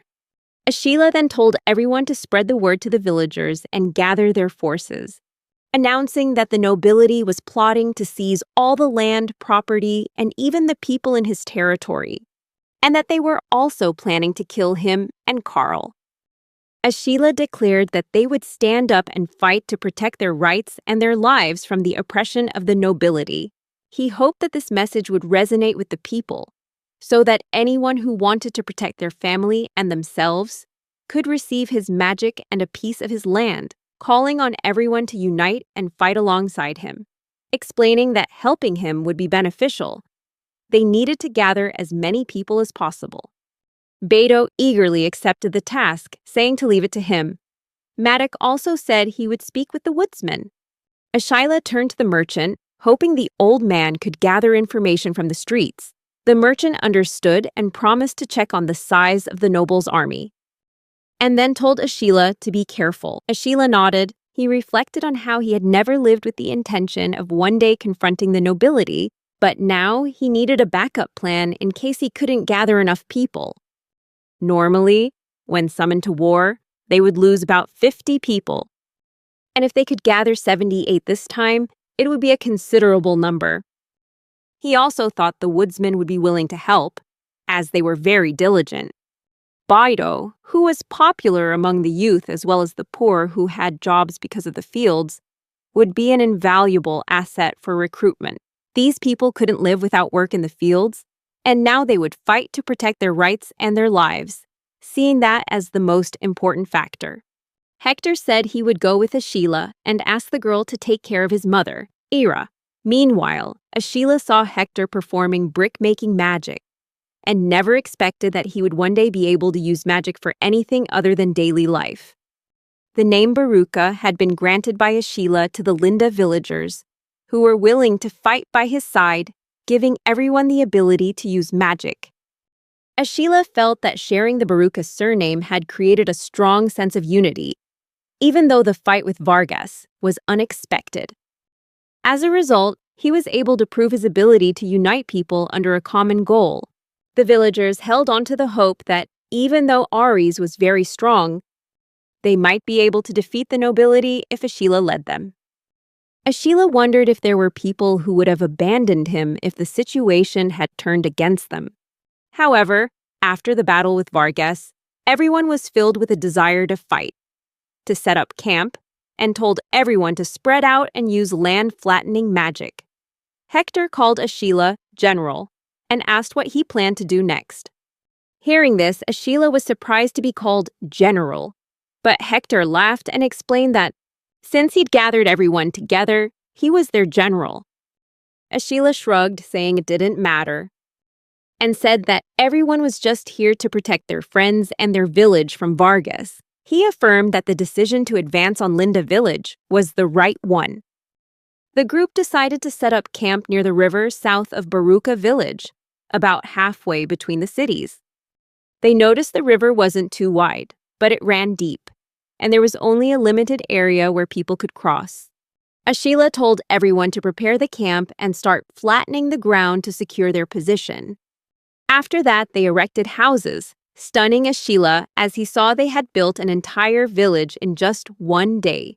He mused that now there were over 100 people, including reinforcements from Linda village, and this way they could provide shelter for everyone.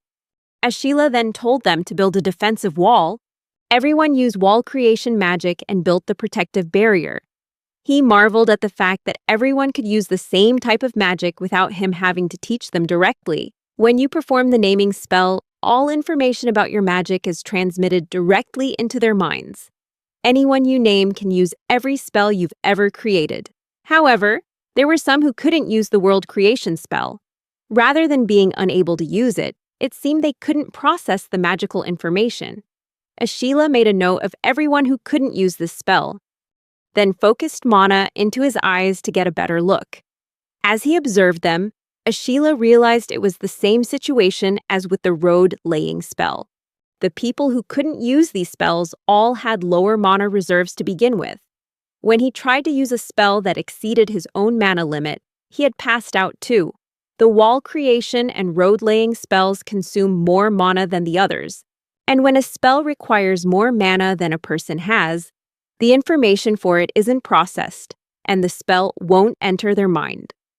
Ashila wasn't sure if this was a self-defense mechanism of the body or just how the magic circles worked, but it seemed people could only learn spells that matched their mana capacity. He decided to investigate, and the first thing to check was whether they could use the spells later on, once they had increased their mana capacity. Just then, Gran arrived, saying there was something he needed to show Ashila.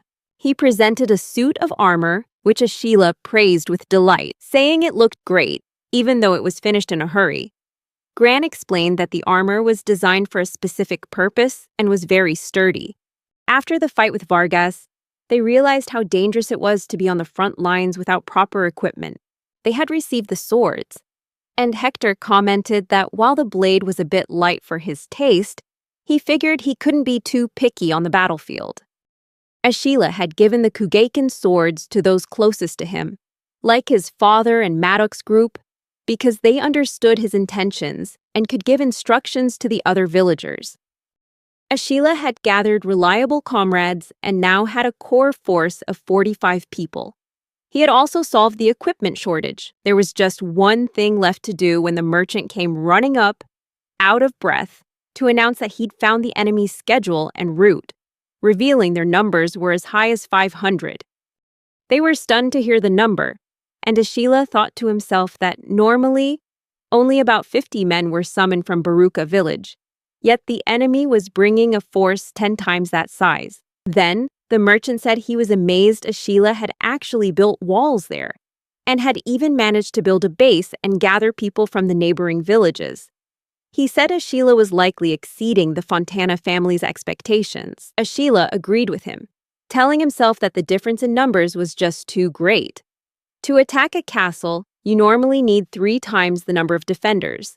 The Fontana family had actually gone and gathered a force far beyond that. And he realized they wouldn't be able to withstand a siege since they had no reinforcements to begin with. That was why Ashila declared that they needed to fight an open battle. Hector agreed with Ashila, saying that even if they tightened their defenses, they had fewer provisions and men. There was no way to win like that. The Fontana family probably thinks we're just a bunch of farmers who banded together.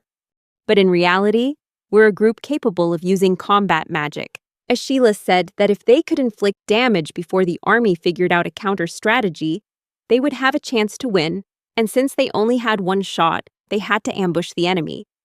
Just then, a Valkyrie came up and gently nudged his back, surprising him. He asked when she'd gotten there. She started to nibble on him gently, and Ashila's father said she was probably trying to encourage him. Ashila reassured her that he was fine and said he was putting his trust in his companion. He was determined to survive with everyone and win their freedom. Later, they stood before the noble's army, and as Ashila looked at them, he saw that, just as expected, there were many soldiers in metal armor. And thanks to that, they could fight on favorable terrain. According to the plan, the army's numbers and schedule matched the merchant's information. Just then, a villager pointed and said that someone was appearing. Ashila looked and wondered if that person was riding a hornless Valkyrie. It was the commander of the noble's army. And he shouted out, addressing all the villagers of Baruka, declaring that Ashila of Baruka village had committed a crime, defying the orders of a noble and harming an official. This was an act that could not be overlooked. Ashila realized the sign of a good commander was having a clear voice that could echo across the battlefield. He wondered if even the enemies far away could hear him clearly and understand every word. Then his father called out to him, asking if he was just going to sit there and listen to the speech. He warned that if the commander kept talking, the villagers' hearts might be swayed, and it would be disastrous if they remained silent. Now that the battle has begun, Ashila wondered if he could deliver a speech that would raise his allies' morale and crush the enemy's will to fight. So he focused, channeling dense mana into his vocal cords to increase their vibration, which would help create a loud and clear sound. He knew he could overpower everyone there. His voice boomed, declaring that the Fontana clan had written a document recognizing him as the owner of the Baruka territory. But after seeing Baruka's development, they decided to seize it for themselves. He said they wanted to steal their land, steal everything on this land, and even steal the people of Baruka themselves. Ashila made the air around the battlefield vibrate violently, coating his voice with mana and sending it straight into everyone's hearts.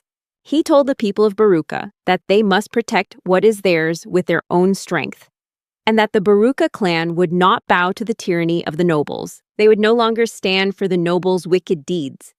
And he ordered everyone to charge forward and reclaim their freedom. Then, they charged toward the enemy. Ashila angrily swung his club, smashing into them and telling them to stay out of his way.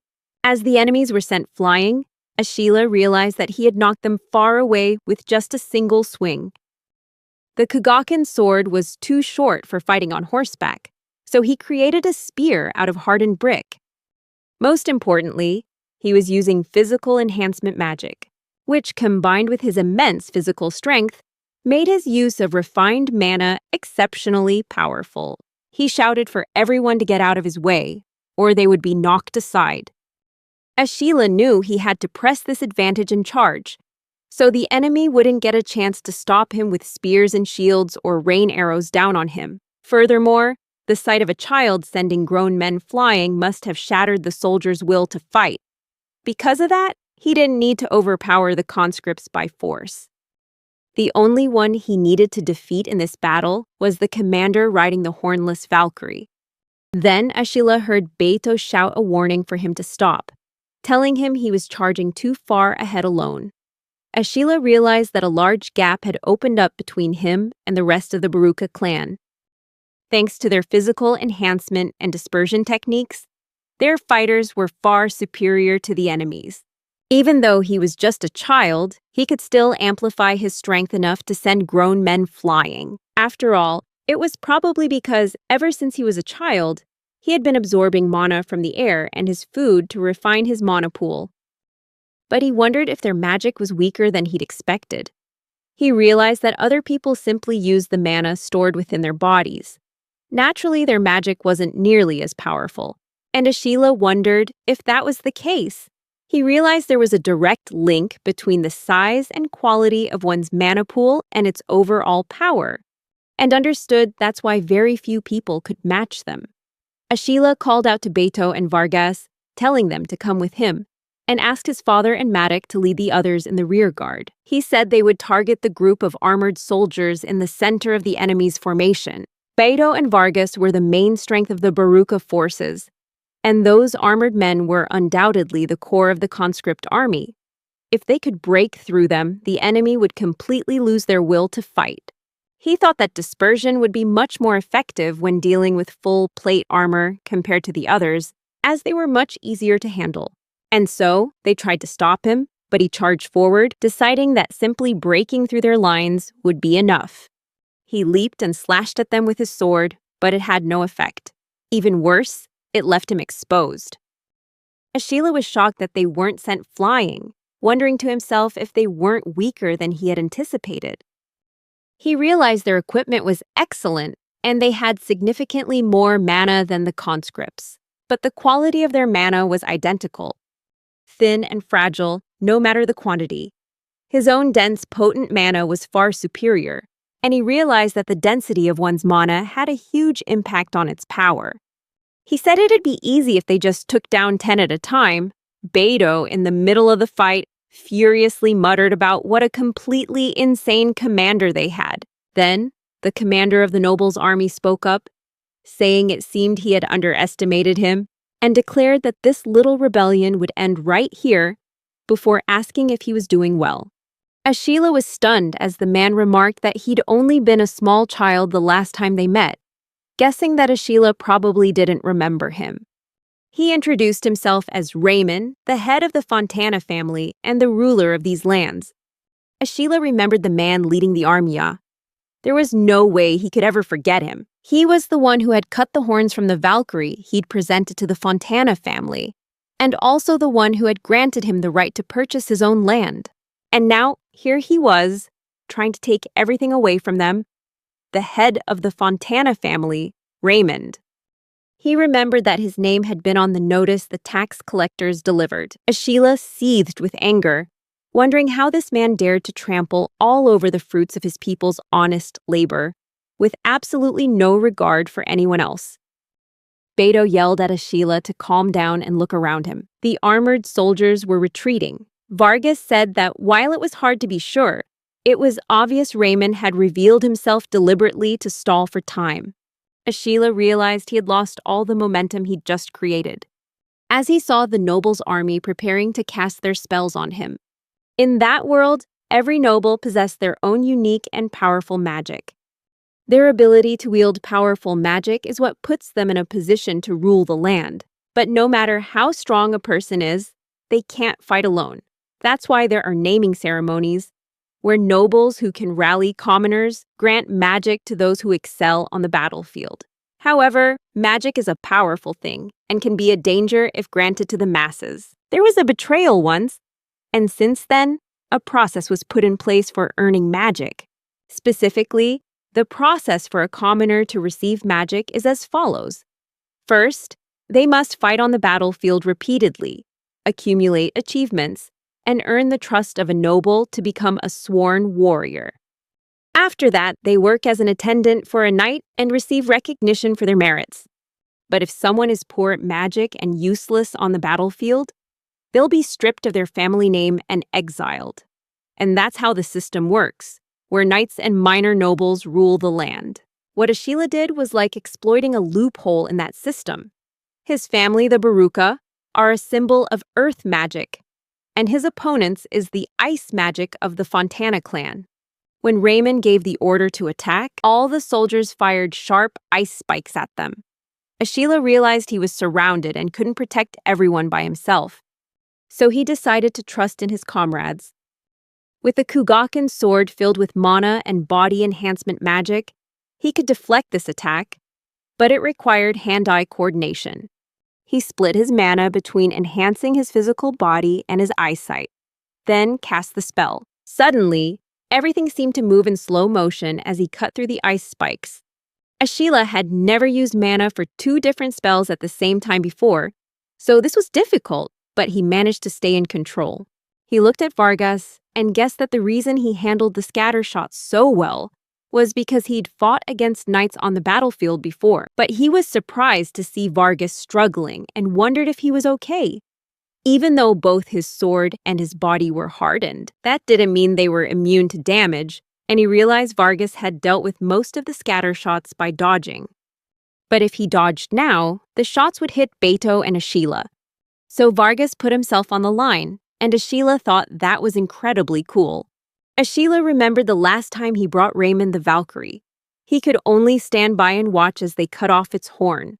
Now, he had power and trustworthy comrades. He was no longer the weakling he used to be. He believed they could win their freedom now. The soldiers were stunned as the battle came to a halt. Beto praised the Valkyrie for doing a good job, but he noticed blood and looked back to see the Valkyrie had been hit by an ice arrow. Seeing this, Beto angrily jumped off his horse and yelled because she was hurt. Seeing this, Ashila told Vargas to support Beto. He knew that even with the Kagakin sword and body enhancement magic, it wouldn't be enough for Beto to pierce the opponent's armor. Beto leaped up, swung his sword, and attacked the soldier.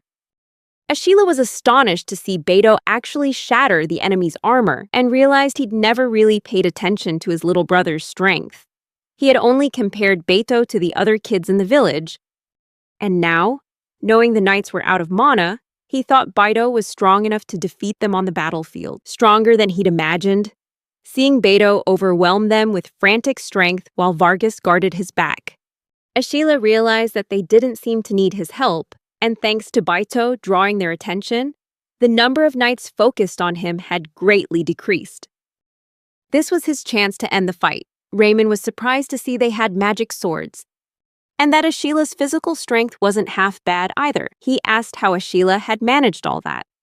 Ashila replied that it was none of his business, but he knew Raymond still thought he had the upper hand. Ashila felt that not a single knight could stop him, but he realized he shouldn't get cocky. He just regretted that it now seemed impossible to convince them to retreat, because Raymond, the representative of the Fontana family, was much stronger than his knights. Ashila understood that he shouldn't think of Raymond as just some commander who stood by while his knights did all the work. Raymond's sword looked incredibly dangerous. Ashila could sense it contained even more magical power than the Kugakin. Raymond looked at Ashila with pity and said it was time to show him his power. Ashila rushed at Raymond, deciding to use all the magical power he could muster to defeat him in a single slash. He thought he had succeeded, but in that instant, the look in Raymond's eyes made him realize it wasn't over yet. Raymond asked Ashila if he wanted to see the power of the Ice Soul blade. Ashila realized Raymond's blade was covered in ice, and now he was at a clear disadvantage because of his much shorter reach. No matter how many times he slashed, the ice just grew back, and the situation was getting worse and worse. Raymond attacked, and Ashila tried to block with his sword, realizing he had to enhance himself with mana as Raymond kept forcing him back.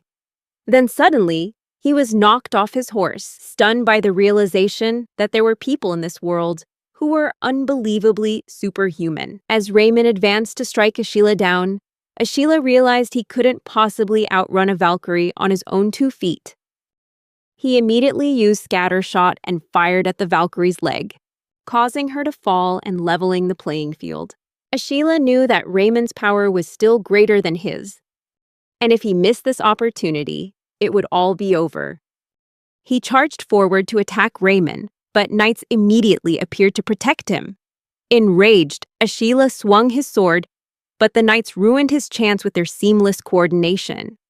He understood that it took both strength and coordination to break through this full plate armor, and as expected, the knights were very strong. However, he was still confident he could handle the situation by redistributing his mana. He took a long breath, while Raymond laughed and said it seemed he was running out of steam. Anne told him to stop his futile resistance. Ashila faced Raymond and said there was no way he would surrender, and that the one who should be surrendering was Raymond. Just then, the ground began to shake. Everyone was stunned, wondering what was happening. Ashila smiled and said that Raymond had fallen right into his trap. Meanwhile, the merchant ordered everyone to follow the river and urged them to push forward, saying that this would be incredible, and that no ordinary surprise attack would have been impressive enough. On the battlefield, Ashila knew he didn't have many forces to spare, but he had an amazing trump card. Valkyries were striding toward the battlefield. Raymond was stunned to realize Ashila was surrounding him with powerful beasts. Ashila shouted out to them, and the knights were astonished to see that the creatures were using magic, and they were using the very same magic as the Baruka people. Raymond was worried for his army but was in denial, saying he wouldn't accept being defeated in such a ridiculous way. Ashila wondered if this was what it would take to end the battle as he swung his sword at Raymond, Raymond was wounded and fell. Ashila declared that this was the end for him, and that this was their decisive victory. Anne shouted, announcing that the head of the Fontana clan had been struck down, and called out to the Fontana soldiers, declaring that Baruka was now free and calling for everyone to cheer. A Valkyrie came closer and nuzzled him as an exhausted Ashila said that he was all right. And with that, he had won the battle. At the camp north of the river, the merchant was trembling and said that he had been terrified, using physical enhancement magic while riding a galloping Valkyrie at the head of the stampede. Was actually the one who had been with him from the start. Besides Beto and himself, only that old man could ride a Valkyrie. He had asked him to lead the way and thanked him for it. Afterward, the merchant said that this wasn't all the Fontana clan had. He asked what they should do next. Ashila really wanted to rest for a bit, but said that they still had a larger army than his. He mentioned that they had recovered all the weapons the soldiers had dropped when they fled, and that about 200 men had switched over to the Baruka side, believing it would give them an advantage in the war. But the most important thing they had gained was information. Vargas arrived and addressed him as general, asking Ashila if they were ready to negotiate. He confirmed, saying they had fought side by side since they were commoners. Ashila had captured important personnel, taking 6 knights as prisoners of war, and the information from them was invaluable. The Fontana clan currently had 5,000 soldiers in their army. At most, they could mobilize 7,000 or 8,000 troops, and he pointed out that they would lose all face if they couldn't handle 2 small rebellious villages.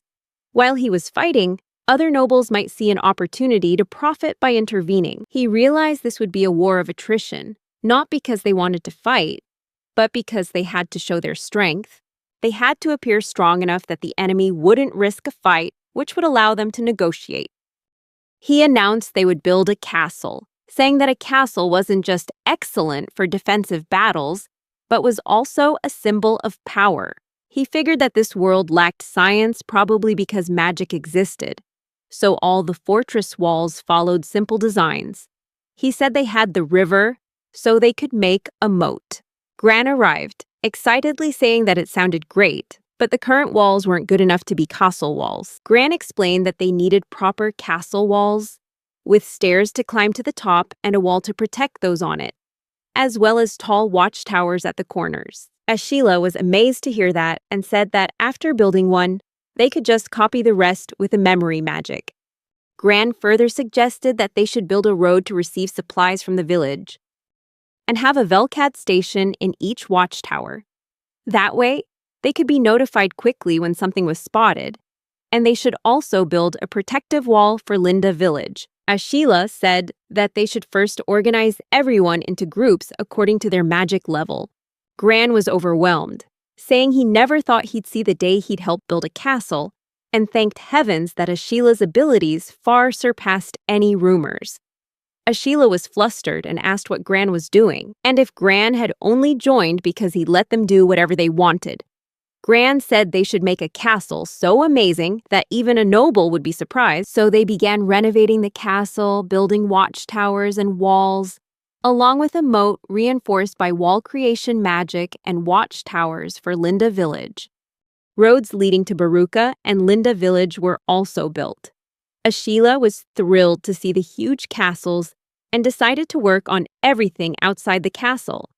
Soon after, Vargas arrived and called for Ashila, saying that many people wanted to join them now that the road was built, allowing people to travel between the villages and the castle in a single day. Thus, the number of personnel had increased. And he had also received a message from Baruka, saying that Father Paulo wanted to see him. Upon hearing the news, he felt anxious because he hadn't expected to have to meet him. When Father Paulo greeted him and said that he saw he'd been up to all sorts of things while he was away, Ashila was tense and asked what Father Paulo was implying. When Paulo gave him a stern look, telling him he was about to make him furious. Right after, Paulo asked if he had performed the naming, and Ashila confirmed it, saying that he had used magic to name many people without the church's permission. Paulo said he had gone too far now, and that he had only just learned the truth about the naming magic. He explained that in this world, everyone has mana, but people who can make fields grow like Ashila or make themselves stronger like Beto and Vargas, those are the ones who can use magic. That means they have the power to wield mana and are considered mages.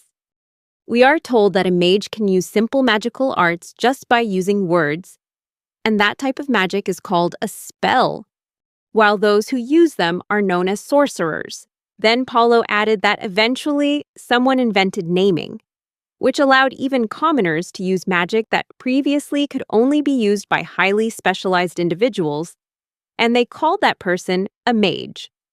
The mage said that naming was an ability granted by the gods and was the founding principle of the Church of Holy Light to which he belonged. But Paulo said that the mage had other goals in mind. He explained that naming is essentially a parent-child bond. In other words, it establishes a hierarchical magic relationship, where the child can use their parent's spells, and the parent absorbs a small portion of the child's mana. Ashila wondered if that was why his mana had increased so much lately. He felt a sense of dread and realized this was very bad. Paulo said that this was a secret technique passed down only among the highest echelons of the church, and that using it without permission was something he couldn't get away with. Paulo said they not only had to fight the nobles who ruled the land, but also the churches that were found everywhere. He asked Ashila how he thought the church would react to this, and said that if he was smart, he should have figured it out by now. Ashila trembled, realizing he was in deep trouble now. At that moment, he stood up and asked Paulo to wait a moment, saying that the naming ceremony is used whenever someone is promoted to knighthood, which meant he wasn't the only one doing it without permission. He wondered if his case wasn't unique, perhaps they would show some leniency. Paulo said that the church always mediates the naming ceremonies for the nobility. Ashila was confused as Paulo explained that nobles can only establish a monolink with the help of the church. And if they didn't need the church, what would stop them from gathering knights like that? He said that would not only give them stronger soldiers, but would also give the noble a huge amount of mana. Paulo also mentioned that the offerings they received every time a noble performed the naming ceremony also allowed them to prevent mana from accumulating undesirably. Ashila was stunned and asked if they were getting paid for that. Paulo denied it, saying it was to show devotion to God and that it was how they kept the peace. Ashila realized it was all about money and understood that this meant he had not only undermined the church's authority, but had also caused them economic damage.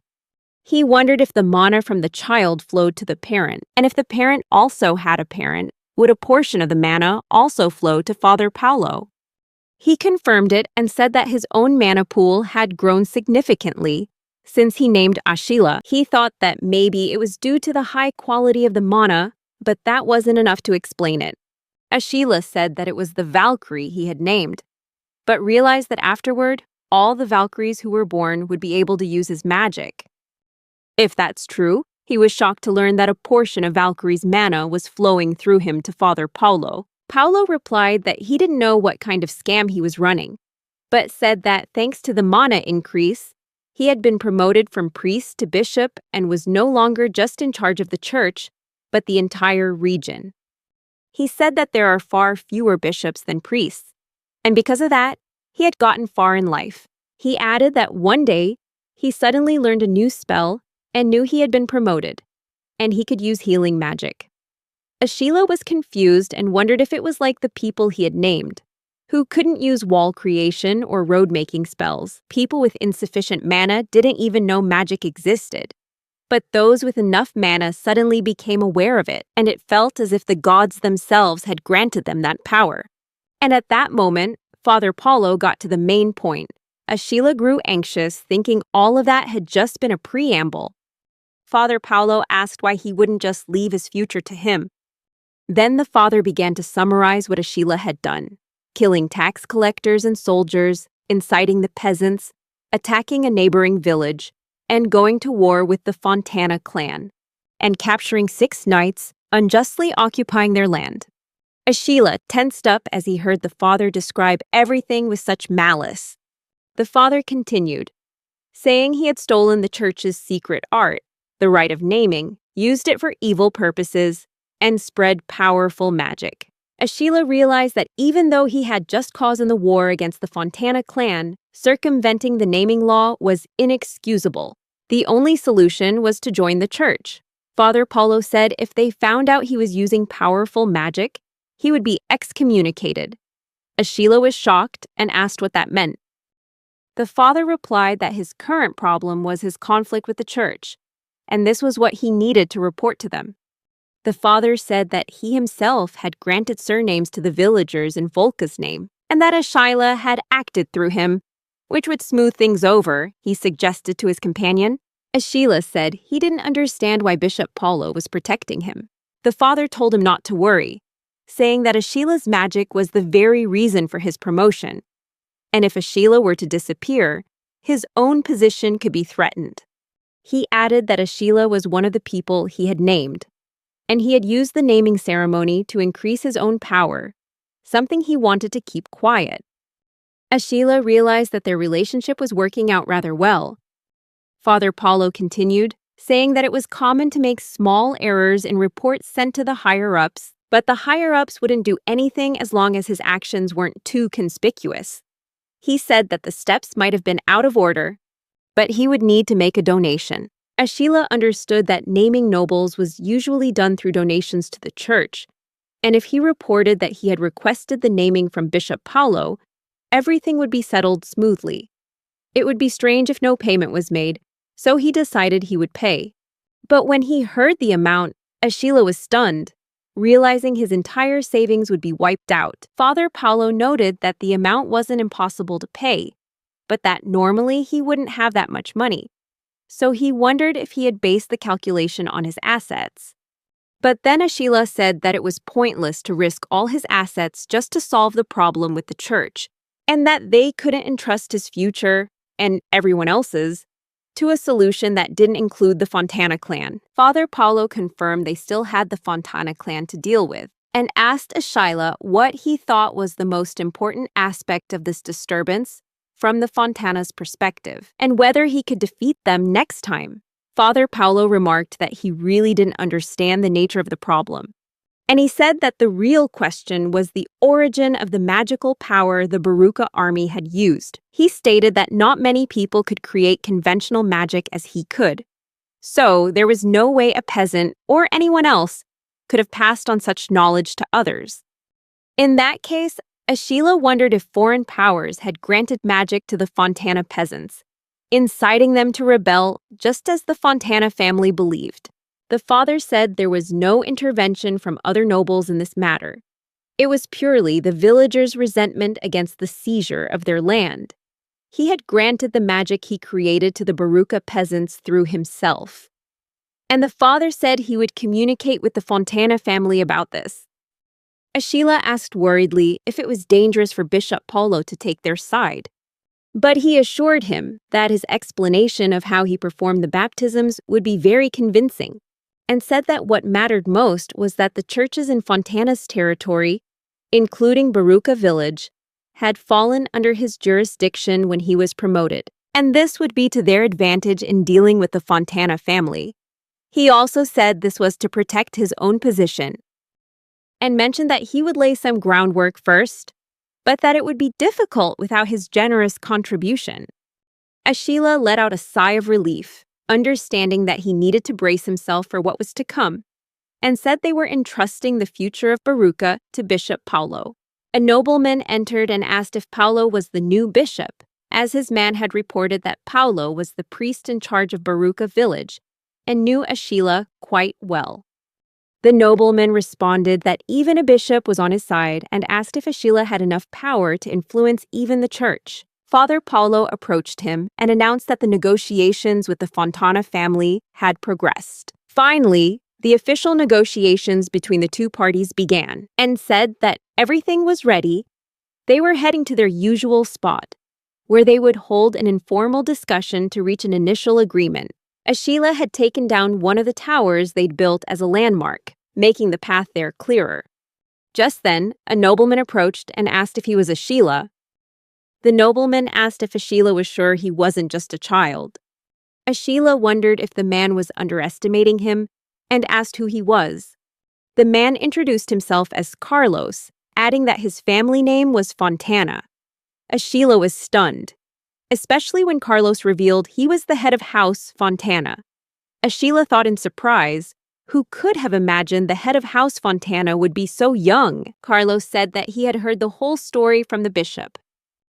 Ashila nodded in agreement and decided to skip the tedious games, to negotiate in good faith, and asked that they put down their swords to sign a truce. Carlos replied that it wasn't that simple and that it all depended on the circumstances. He smiled and asked why Ashila had to bow before a nobleman when he could negotiate as an equal, because after all, he was at the center of this whole affair. Carlos handed Ashila a piece of paper and asked if that was what he was proposing. Carlos said that if they agreed to these terms, he would grant the lands of Baruca to Ashila. Ashila read the conditions, which stated they must cease hostilities, disband their fighting groups, release prisoners, return the ice sword, stabilize the Baruca region, and decide his fate. Ashila realized the condition was that he could become a knight under House Fontana, which would change his status, and he considered it a pretty good deal for both sides. But Ashila wondered if that would truly protect him. Carlos said that even if they adjusted the details later, once an official decision was made, they wouldn't change it. He then asked if Ashila's own men would abandon him for committing such crimes. Ashila replied that, after all, he was the one who had defeated the steward of House Fontana, and asked if it wasn't strange for him to be placed under Carlos's command. Carlos said that the person he wanted to thank the most in all this was Ashila, and he looked at him with a satisfied expression, saying that he was glad Ashila had defeated Raymond, and asked if Ashila understood why. He explained that leading a group of adults as a child was a struggle, and revealed that he was only 3 years old when his father, the previous head, passed away. He inherited the lands of House Fontana, and that was the beginning of their decline. The previous lord had been killed in battle due to focused attacks from the surrounding nobles. The only other heir besides him had also passed away, and when their young lord took his seat, House Barbaros, a branch of House Fontana, declared that their own head should be the one to lead. The arrangement was that Raymond would serve as steward and protect the land until Carlos came of age. However, Raymond defeated one of the most powerful knightly families, House Graham. Carlos added that Raymond even took over the role of steward, which was supposed to rotate among the knightly families. And even now that Carlos was an adult, Raymond was still manipulating him like a puppet to control the entire domain. Ashila recalled that when he came to offer the Valkyrie, Raymond was the one in charge of everything, and that the House Fontana crest had been used in a document without proper authorization. Ashila realized that allowing groundless claims to land had been a mistake on Raymond's part, and Carlos confirmed that just one small mistake could be the catalyst to break his power. Carlos said he never even imagined Raymond would be killed while trying to suppress the rebellion. Ashila understood that Carlos had now seized control of House Fontana's power, but Carlos said angrily that it wasn't that simple. He could only imagine the difficulties Raymond had gone through to unite the factions within the Fontana territory after his father's death. Ashila realized that was the reason for the stagnation in House Fontana's activities after the battle. Carlos added that it wasn't just that. Raymond's relatives, his subordinates, and his loyal knights had all faced many trials. They might obey for now, but there was surely still resistance simmering somewhere. Therefore, Carlos said he would keep Ashila close while he was riding this wave of momentum. Carlos said that even though he had united the house, his forces were still small, but if they combined their strength with the new power from Baruca, it would become a deterrent. Carlos told Ashila that while he might acknowledge Carlos's higher status, his expression was that of an equal, a leader of a house. That was no longer the mindset of a peasant. He asked Ashila what it was he wanted to protect, and he stood up saying that he understood. No matter how much they discussed their differences in power and status, it wouldn't change Ashila's determination. Therefore, he would give him the compensation he desired. Carlos said that the lives of the villagers in Baruca and the property they had worked so hard to accumulate, and his freedom would all be guaranteed by him, the head of House Fontana. In return, Carlos asked Ashila to become his sword. Ashila felt relieved that, despite their delicate situation, a guarantee from the head of the house was a firm assurance that they would not be charged with any crimes. Furthermore, if they refused the offer, their relationship with Bishop Paulo, with whom they had just reconciled, would fall apart, and he didn't want the church watching his every move any longer. So, Ashila said that he had made his decision, and there was one more thing he wanted to add to the conditions. The secret meeting led by him and Carlos lasted late into the night. Father Paulo announced that this marked the end of the ceasefire agreement. Carlos said that it seemed they had come to an agreement and ordered his men to advance towards Baruca. Then Father Paulo asked Ashila if from this moment on, he would swear to serve and support the renowned Carlos Fontana, and Ashila swore his oath. Bido felt uneasy watching the church's proceedings. Model, Father Paulo called Carlos and asked if he would appoint Ashila as the Knight of Baruca, who would pledge to fight alongside them and protect the people. Ashila swore an oath, and the father presented the proof of his vow. Carlos raised the sword high and declared that from this day forward, Ashila would be known as Ashila von Baruca. He knighted him and bestowed upon him the name Ashila Baruca. The heart of the newly appointed knight filled with pride. He accepted his new name and title, vowing to uphold his honor and the spirit of chivalry, to bring glory to the name Ashila Baruca. Carlos said that as Knights of Fontana, they expected great things from Ashila in his future missions. Thanks to the magical bond between Carlos and Ashila, the naming ceremony became the greatest source of power in the territory, a powerful force to push back against the pressure from Raymond's faction. Ashila was now able to use ice magic as a benefit of the magical bond, an advantage that extended not only to him, but to the entire Baruca force. Ashila was astonished to finally learn how to use the Fontana clan's ice magic, because no matter how hard he had tried before, he could only ever use earth-based spells.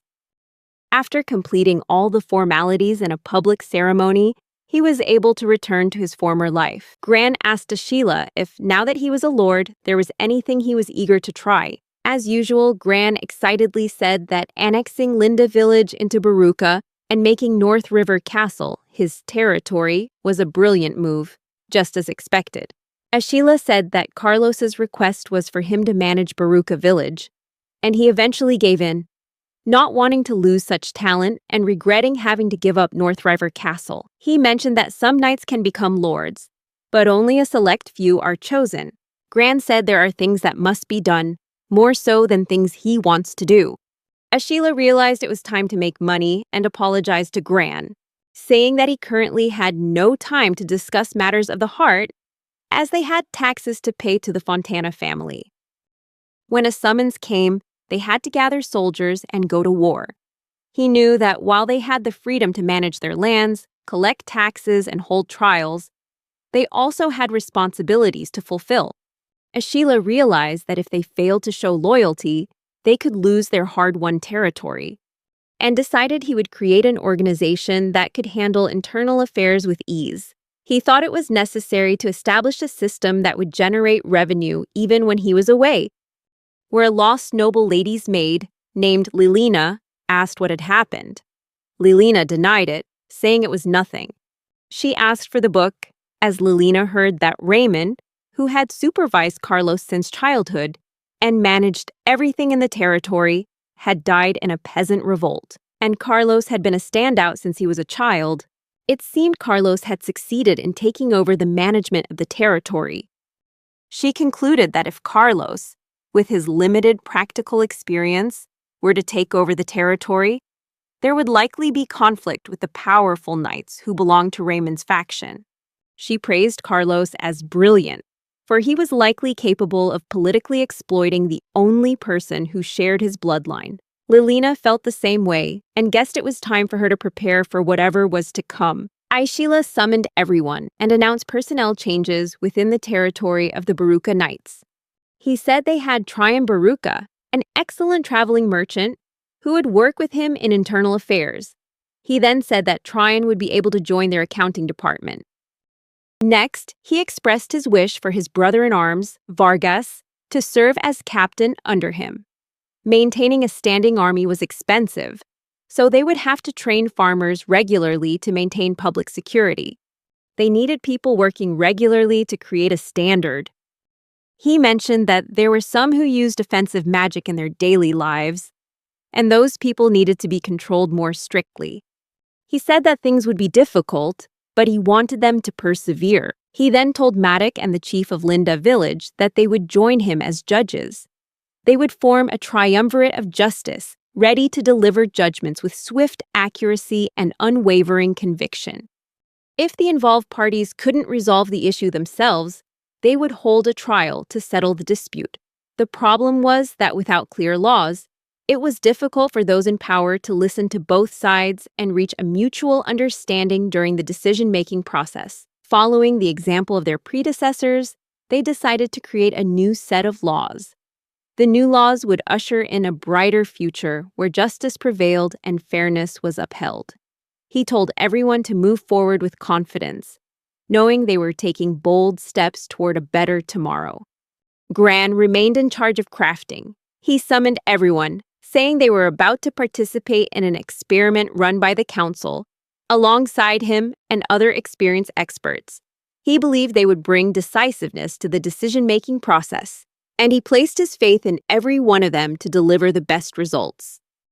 Ashila said that as for the rest, he would hire them to serve him directly, and he would be relying on them for all the odd jobs around the territory. They didn't just follow orders when building roads and castles. They were talented people who offered better ideas and suggestions. In other words, they were very intelligent, even if they couldn't read or write.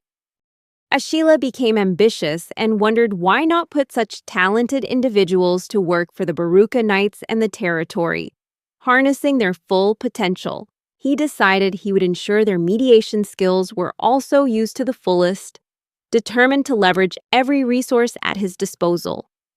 With those words, Ashila's journey as a lord began. A merchant panicked and asked if Ashila's very first order was really to swindle money from him. The old man cried, saying that he had saved up a sum large enough to surprise Bishop Paulo, meaning he desperately needed the money for the church.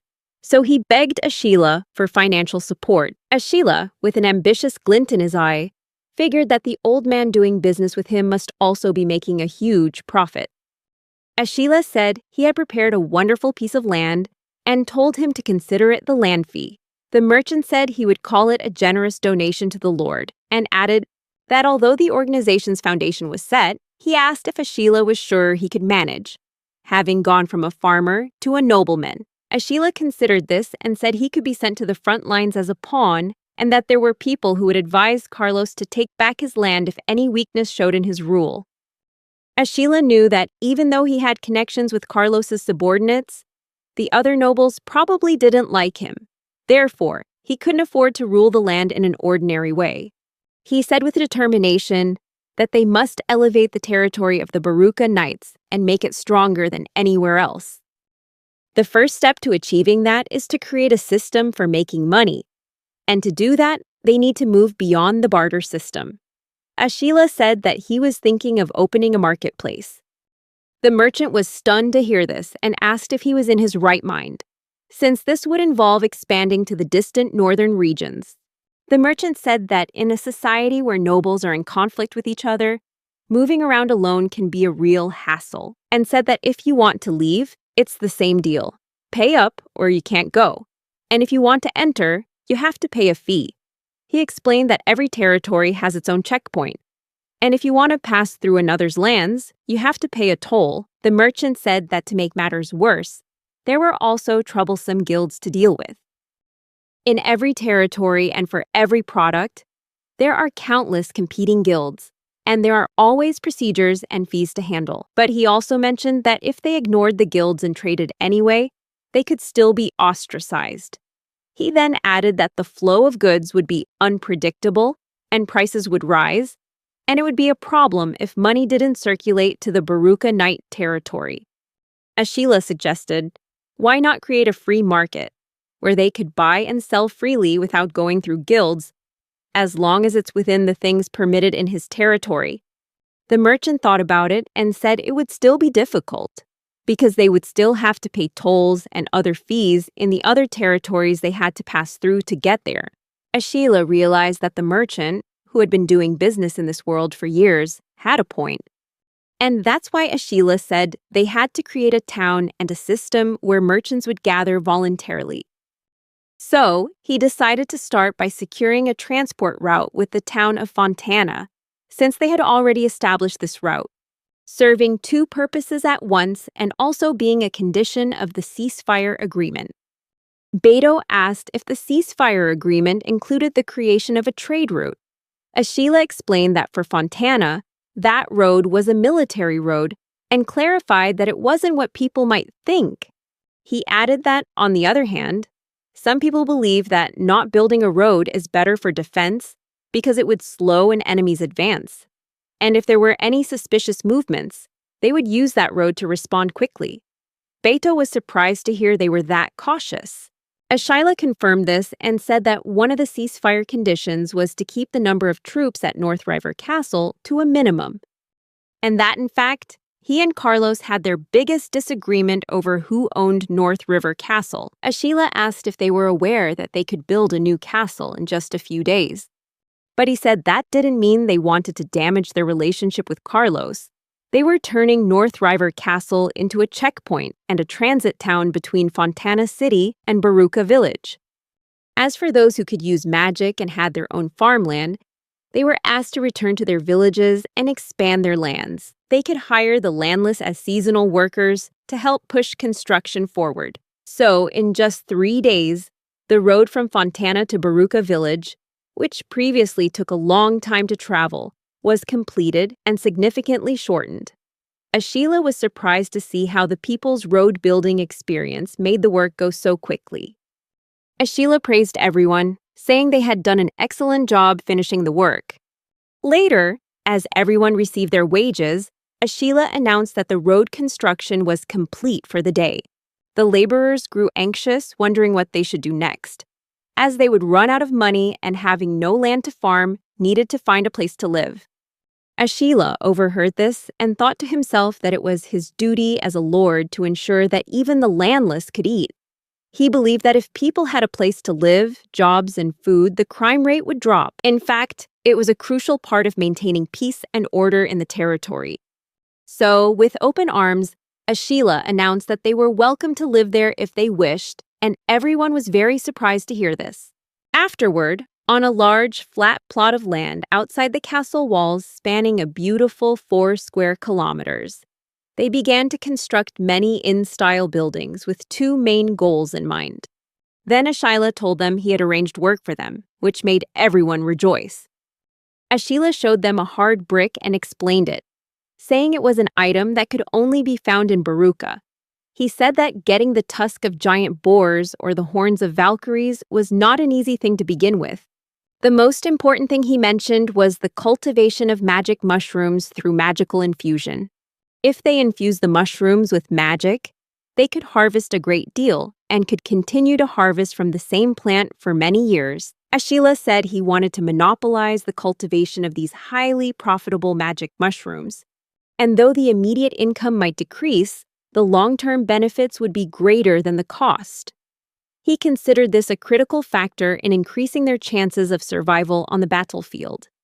If they stockpiled a large quantity of mana recovery potions beforehand, they could use magic without worrying about running out. And just like that, the Baruca Knights had a new specialty product. After that, he decided to work on how to manage the landowners and conduct a land survey first. When Beto asked Sheila what survey was, Sheila asked him to calculate the area of the fields and find out how much they could harvest. Beto said that he would pass because he wasn't as good at thinking as him. Sheila thought to himself that thanks to the land improvement and enhancement magic, this year's harvest was expected to increase significantly. In other words, the amount of tax to be paid would also increase. And the purpose of the land survey was to classify the area and harvest yield of the farms. To inform everyone that the amount to be paid would change from next time on, the farmers wouldn't be happy when the amount taken from them increased as soon as the rules changed. Then Carl came and asked what the standard for measuring land size was, and suggested that maybe they could measure it by the number of times the land had been leveled. Ashila recalled that he had made leveling and improving the land a condition for his magic, with an image of about 10 meters per side. He said if that were the case, then anyone could level the land without needing surveying skills. So he decided to divide the landscaped land into a part of the Baruka Nitum territory. Ashila said that when they were fighting Raymond, it seemed that when Carl woke up, he was crying, blaming himself for everything. Even for Valkyrie's injuries and his own attack, and he thought it was all his fault. Even though his mother and brother told him it wasn't his fault, from that day on, it was clear Carl was trying to be useful to everyone. Then Ashila told Carl that when they were little, he had asked him to decide on a unit of length. Carl didn't know about units of length yet, so Ashila explained that in landscaping, they divide one side into 10 equal parts and call it 1 meter, and then divide it further into 100 smaller parts, called 1 centimeter. By establishing a unit of length, they could create a unit for volume and wait to see the possibilities. Ashila apologized for the sudden notice, but said he wanted Carl to make sure everyone understood the plan to create a master list to avoid confusion, and asked if he would teach everyone. Carl was surprised to hear that, but Ashila said that he must have remembered what was just said. Carl smiled and agreed with him, and that's how Ashila's units spread throughout the Barkenite territory. When Ashila began the land survey based on the decided-upon unit, he had no paper. His father told him that if he was their son, he didn't need to worry so much. Ashila wondered about the parchment used in that region, as it was quite bulky, scarce, and expensive. The land survey was conducted for all the agricultural land in the 2 villages of Baruka and Linda, but there was no paper to record the surveyed data. He thought that in the forest, there were trees that were unsuitable for magic mushrooms and also useless for charcoal. So he decided to make paper from the trees. He continued to experiment as a merchant asked if they had failed again, reminding him that plant-based paper was impossible. Ashila wasn't the type to give up over such a small failure, so he continued experimenting by lowering the temperature and pressing the material tightly. Maybe they needed to mix something into the water or change some ingredients in the nori mixture. That night, he gathered all the materials to make paper from plants, including magic recovery potions, natural trees from the forest, and nori, which acted as a substitute for yam. He enjoyed the process of making paper from plants, shaving and beating the wood into small fragments, then boiling them. If they boiled it with a magic recovery potion, they would get the finest fibers. Next, it was necessary to mix the extracted fibers with nori and boil them again. Ashila planned to use wild yam as a substitute. Ashila used a type of nori that grew in the forest, which he had heard was used as a quick adhesive. Then he poured the mixture onto a wooden surface, placed a layer of coarse cloth over it, and scooped up the entire mixture, letting the magic flow through. Then he sandwiched it between 2 layers of cloth and placed a heavy object on it for a few days to dry.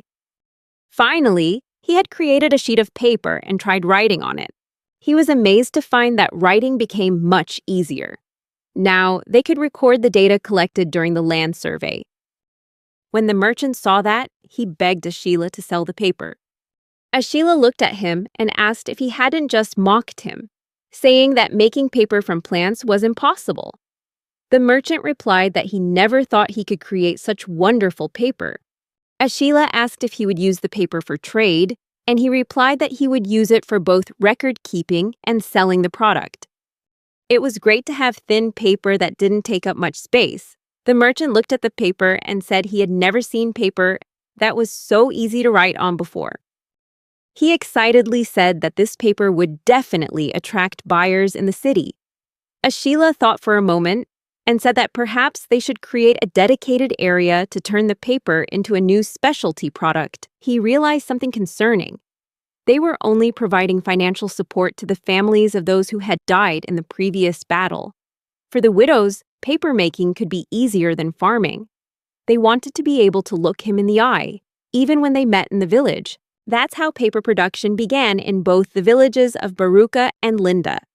The production team consisted mainly of widows. Ashila used magic recovery potions, so the plant-based paper wasn't cheap, but sales in the city were very strong.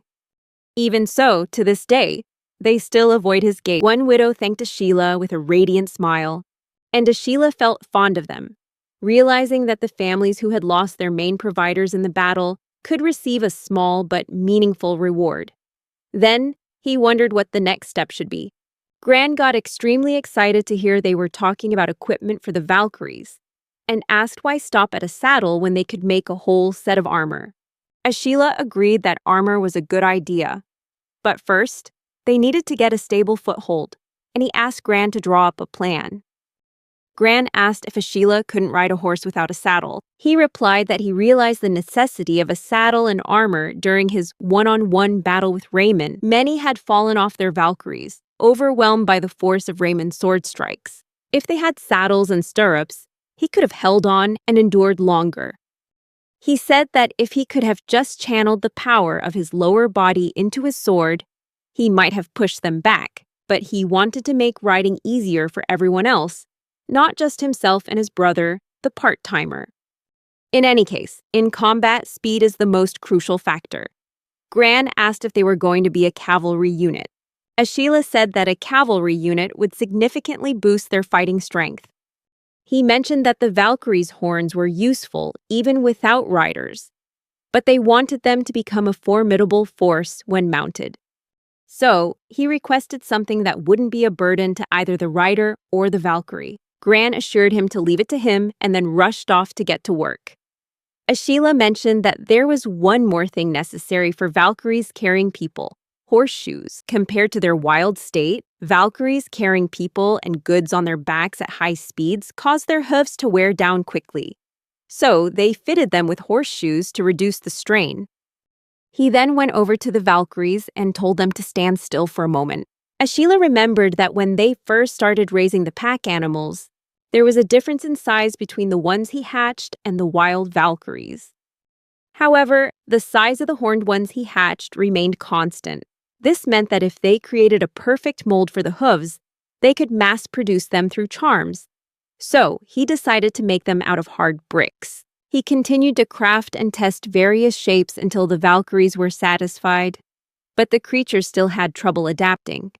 Eventually, horseshoes were created that made the Valkyries comfortable, and now Diwali and Shiari could conquer any terrain, perfectly matching their skills. Ashila was worried about the next step, because in his past life, he had established preservation and cultivation methods to enjoy a variety of foods year-round. Although he could harvest a lot thanks to his earth charm, anything that could be turned into preserved food would spoil if not stored properly. In Baruka village, food was stored in a warehouse but wasn't carefully preserved, meaning it didn't last long. So, he decided to make food last longer in a new storage facility. Baito teased him, saying it just looked like a giant block of tofu. Ashila shot back that he was mistaken and told Baito to listen carefully. Then he used his ice spear, stunning Baito, who asked if he could even control it. Ashila began to fill the room with ice. Gran told Ashila to take a little break, but he replied that they would need a lot of ice for this, and asked them both to help him charge the ice spear. Afterward, they would sprinkle sawdust to keep the ice from melting, and the finished product would be an ice-cold storage room. He had finally done it. Beto started to feel cold, while Gran was amazed that they could store food inside the cold room. Ashila recalled that in the old days, before electricity, people even used ice in wooden boxes as refrigerators. He wondered if he should make a wooden refrigerator for home use, as it would be great to sell to people who couldn't create ice or use magic. Not only vegetables, but they could also preserve the wild boar meat they occasionally hunted. This would slightly improve his and the villagers' diets. Gran asked Ashila if they were going to build a castle in Baruka village. Hearing this, Ashila replied that although they had built North River Castle, he spent more time in Baruka village. Since it was easier to work from, and with the ceasefire agreement with Lord Carlos, they couldn't maintain too many troops stationed at North River Castle. Gran got excited and asked why not build another castle there, since building a castle was also a symbol of power. Ashila wondered if Gran just wanted to show off his status. Ashila said they had already dealt with Lord Raymond, and now Gran wanted to flaunt their power, saying it would make them look arrogant. Gran retorted that it was absolutely necessary for effective leadership. Everyone who had been on the battlefield knew him, but others didn't need to. Gran said there was a high probability that some people, maybe even a kid like Ashila, would resist paying taxes. Ashila understood that they essentially needed a clear symbol of authority to ensure tax collection went smoothly. Gran said that as a symbol, they should focus more on decoration rather than just building a simple castle like North River Castle. Ashila didn't think building a castle was urgent, but now that they had completed their other tasks, there was no harm in starting. The most prominent structure in Baruka was currently North River Castle. But as Gran suggested, since he was often absent as the Lord, Ashila considered that building a magnificent castle in the territory would be simple, allowing him to declare it the seat of the head of the Baruka Knights. He was also troubled by the lack of merchants gathering, despite having opened a free market. What he needed to do was develop the land into a place where people would want to settle and live. He realized that simply governing with sincerity wasn't enough, especially not knowing when they might be sent to war. To increase their survival rate, they first had to strengthen their military power, and they needed to attract more people from outside to bolster their army. A single castle wasn't enough. So he asked Gran to create a central hub for the Baruka territory, centered around the castle. Ashila felt strongly that the land within the wall he had built himself was his, and he didn't want to let just anyone live there. So, he decided to create a castle town inside the wall, a city that would attract people to come live and merchants to gather, creating a bustling city with a thriving logistics network. Ashila figured that if they stood up to protect their precious home and fought together, they would surely gain more allies. Now, as the Lord, there were many benefits to opening up the area inside the wall, turning the Baruka territory into a land of brave and courageous kings, stretching from the beloved Baruka village to Linda village, all the way to the magnificent North River fortress. Ashila entered the Baruka territory, looked around, and decided the first thing he needed to do was redevelop the land between the settlement's inner and outer walls. There was a place there called the Free Market, where one needed permission to open a shop, but it was open to everyone, from his part-time working brother, Gran, to even seasoned traveling merchants. It was a vibrant commercial hub where anything was possible. However, there was still a lot of empty space, and they decided to divide the southern and western lands into small lots and sell them to anyone who wanted to build a house. They could move in as soon as the doors and windows were prepared. Unlike the southern district, the northeastern district had a lumber mill, attracting loggers and charcoal makers involved in carpentry. They would also include paper making and magic mushroom cultivation in this area. The northwestern area was mainly covered by the last of the mint fields, a key supply for the Valkyries, but they kept a section of it for a grander plan. Ashila imagined that one day they would gather all their soldiers there. Ashila figured they weren't at the stage of having a standing army yet, but he wanted to designate the best gate as an exclusive entrance for soldiers to make deployment smoother. For now, he decided to form a security force centered around his father and said it might be a good idea to build a detention center to hold those arrested for minor offenses, and that they should establish a court to handle serious cases. They could leave the handling of petty crimes to Matic and his youth group. Ashila decreed that all buildings inside the walls must be constructed from hard brick. That way, if the enemy invaded, the buildings themselves would serve as obstacles to hinder them. They proceeded with redeveloping the structures inside the walls, concentrating on the layout of the southern district. A merchant was amazed upon seeing the city saying he had never seen anything like it. Ashila said that you could clearly see they had poured their hearts into building it. The merchant replied that it was even more impressive than the city of Fontana, praising that the foundation work centered on the main road of the Southwest District was also very impressive. And while the arch structures were already in place, having glass windows fitted into them was something he had never seen before. Furthermore, the sleek beauty of the hard bricks was so refined and elegant. Ashila said that he had incorporated everything from his own home, the place where he kept his memories, and asked if people from other places wouldn't be just as astonished to see it. The merchant replied that it would be more astonishing if they weren't. He then told Ashila that Hambu had also lent a hand. Hearing this, Ashila said that the next task was to renovate the outer wall, since it was so tall and thick they couldn't even climb it. While it could deter wild boars, it was useless for defending against a human army. He wanted to replace the whole thing with hard bricks, but his magic wasn't proficient enough yet, making it inefficient for such a massive project. So he decided to add stairways and towers to the current wall. For a castle the size of North River, 4 corner towers would have been enough. But for the sheer length of the settlement's outer wall, that was hardly sufficient. Every 30 meters, they would place towers on the ramparts, in the style of North River Castle, to preserve the memory for generations to come. The battlements were praised by Beto and Vargas, who were put in charge of them, just as they had been back in the days of North River Castle. Ashila had Gran make an improvement to a section of the defensive wall, and its magnificence astonished everyone who saw it. Ashila mused that if they had to fight a defensive battle right now, their strategy would be to drop hard bricks from the top of the ramparts, instead of relying on their limited magic, since fighting with prepared resources would be more effective. That way, it would be less draining. Ashila had them build a sturdy wall that not only made it easy to drop bricks to damage the enemy, but also made it harder for them to attack from below. Eventually, they would need to build up their arsenal, including bows and arrows, to mount a proper defense.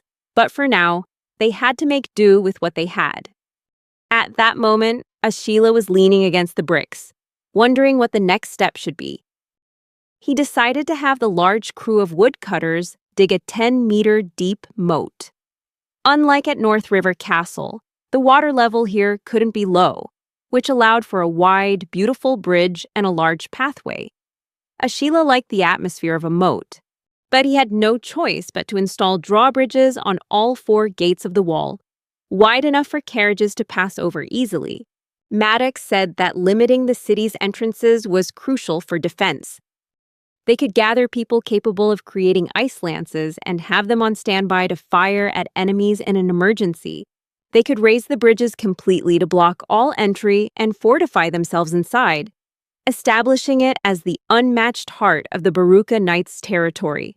And with that, the magnificent fortress city named Barucania was born. A merchant hurried over to Ashila, saying they were running out of glass and needed to order more. Ashila wearily asked if he meant there wasn't any left at all. The merchant explained that sometimes merchants buy the bricks along with the glass. Hearing this, Ashila said they hadn't sold all the glass before and asked why it was needed now. The merchant explained that since he had created that town, he bet they had seen the buildings with windows and must have thought of it. Ashila wondered if the buildings in the fortress town were becoming a model, and realized he could have sold more when construction first started. And now they needed glass urgently for the upcoming move-ins. The merchant said that glass could become very important in the future. Ashila thought it might be a good idea to use magic for glass making. Then Gran appeared, looking tired, and asked if by their next meeting, Ashila could use magic or something. He said that as a craftsman, he didn't like using magic for everything. But Ashila asked, "But aren't hard bricks convenient?" Gran replied that bricks and glass are different, and explained that hard bricks are perfect for mass production with magic due to their nature, as new things can be created from them. But what about glass? Besides window panes, they could make dishes, cups, and many other items. Ashila had already made many different things. But if glass making were turned into a magic spell, the development and creativity in the craft would stop. There might not be anyone left in Volca who would want to try making glass. Ashila thought that glass-making materials like sand and lime were easy to come by, but Gran said if they used magic, they would only make uniform things, and nothing new would ever be created. Ashila agreed and said to see what Gran could do with glass. Gran was incredibly excited and asked Ashila if he wanted any particular item. Ashila suggested lenses, saying that they were made from glass, and asked if Gran could make them. Gran replied that he would certainly live up to Ashila's expectations. Ashila realized that despite the sudden request, Gran seemed to be enjoying his work. As Ashila was enjoying a cup of tea, he said it had been a while since he'd had such a relaxing cup of tea. The person with him asked if the next thing to build was the castle inside the walls. Ashila replied that even though it was called a symbol of power, he was still struggling with what to do about it. Just then, Ashila heard a quarrel with someone asking how long they were going to keep talking about that. When he stepped outside, he saw Beidou and Vargas standing there. Beidou angrily called out to Ashila and asked whether they were preparing for battle, complaining that Vargas kept insisting on defense. Vargas retorted that the general had said the same thing, saying that even in training, he only ever charged straight ahead, which was dangerous. Ashila heard them talking about battle tactics and asked them both to calm down so they could discuss the important issue when he went back to his tea. Ashila apologized to Hector, but said that in the end, it was all about head-on attacks. Beidou immediately said they couldn't win unless they attacked, demanding they go on the offensive. But Vargas countered that since they had the power to build a castle, shouldn't they focus on defense? Ashila grew worried as they argued, understanding that his part-timer brother always leaned towards the offensive. The grand battle against the Fontana army had been the first battlefield for both him and the part-time warriors with him. The battlefield, where lives were on the line, had a chilling atmosphere. And Ashila himself had been in an abnormal state of mind, almost wanting to shout from the exhilaration.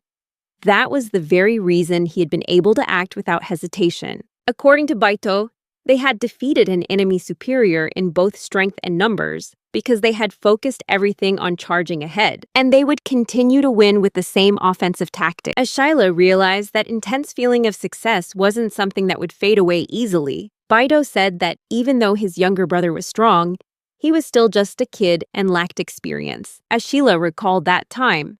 He had been forced to launch a head-on assault because there was no other chance of victory.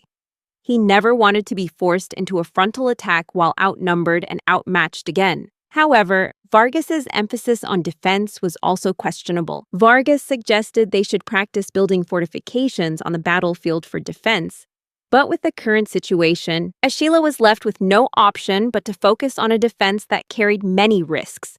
Because as a newly appointed knight from the peasant class, he was extremely unpopular with the supporters of the Fontana clan.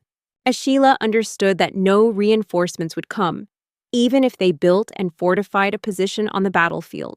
And if Carlos's position wasn't secure, the chances of him being abandoned were even higher. He added that it didn't matter whether they focused on Beidou's offensive power or Vargas's solid defense. He reminded them that even if the other knights didn't think highly of them, even if they were betrayed or treated like sacrificial pawns, they had to survive on their own strength. He said that on the battlefield, everyone must make split-second decisions and be flexible in their approach to ensure their own survival and that of their comrades. He said that the Baruka clan believes every member must reach the level of a battalion commander in both strength and intellect, and they accept nothing less in their army. They were confused and asked what that meant and if things couldn't be made simpler. Ashila replied that it was difficult, but they had no other choice. They could see what the Baruka army needed. But now he wondered how to bring it all together. Ashila said that he had been focusing on economic development and city building, but now he needed to turn his attention to strengthening their military power. When Hector heard him, he asked if Ashila wanted to climb to the top of that world by winning battles. Ashila was taken aback by the question and denied it, explaining that he didn't want to start a war for territory or status. When Hector asked about it, Ashila thought that, without a doubt, the memories from his past life had a huge influence in a world where fighting was unavoidable. He replied that fighting was a burden and he hated seeing others die. He valued peace above all else, and said that he just wanted to work in the fields and enjoy good meals his own way. He didn't expect to maintain his pacifism in a world where nobles were constantly fighting, where Ashila commanded them to open fire during the new training session, aiming to create a unit that could survive on the battlefield. Afterward, he had them start by riding Valkyries and proceeded to prepare the hornless mounts for the volunteers by attaching saddles and stirrups. He said that to avoid being thrown off, they needed to build up their physical strength before riding. Though this led to severe muscle pain, there was no need to fear as they could recover thanks to the power of meditation. Those who mastered the art of riding would advance to the next level. Ashila then trained them to use crossbows while riding the Valkyries, as he knew swinging a weapon while riding was very difficult. He decided to start by practicing high-precision crossbow shooting, then move on to mastering ice magic. Ashila's greatest strength lay in the fact that he had so many Valkyries at his command. Amidst that chaos, the tactic he chose was a relentless assault, riding on magical power and charging at extreme speeds to eliminate multiple targets with a single critical strike. As the soldiers riding Valkyries hunted wild boars and used their crossbows to take down a giant one. Ashila saw this and thought that even a large boar with a tough hide stood no chance against a concentrated shower of ice lances. The training went smoothly. His Valkyries could lead the herd with ease, so even if their riders' skills were poor, they could still function as a cohesive unit.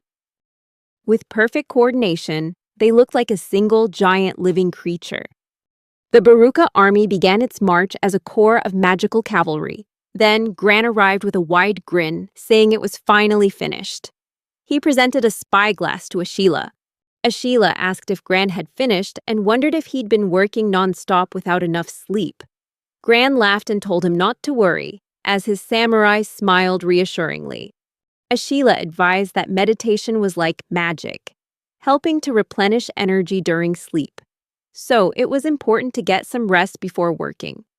Gran replied that as a resident of Baruka, he also practiced meditation and could stay awake without any problems. Gran then presented the spyglass and told Ashila to try looking from the watchtower. The spyglass could magnify distant objects, working by arranging multiple glass lenses inside a tube to gather and refract light. When Ashila looked through the spyglass, he was amazed to see distant activities so clearly. He saw his mother hanging laundry and praised Gran, saying he had done an excellent job. Gran laughed, saying he never did shoddy work. Ashila was impressed, realizing Gran was extremely talented, and was very grateful to Gran for having come all the way to Baruka. As Ashila was sitting and complaining that it was too cold today, he asked Hector about making a warm drink. Hector agreed and brought him some tea. Ashila drank his tea and wondered to himself how he could be so relaxed with a battle looming. In the end, there were no unusual requests from Carlos that year.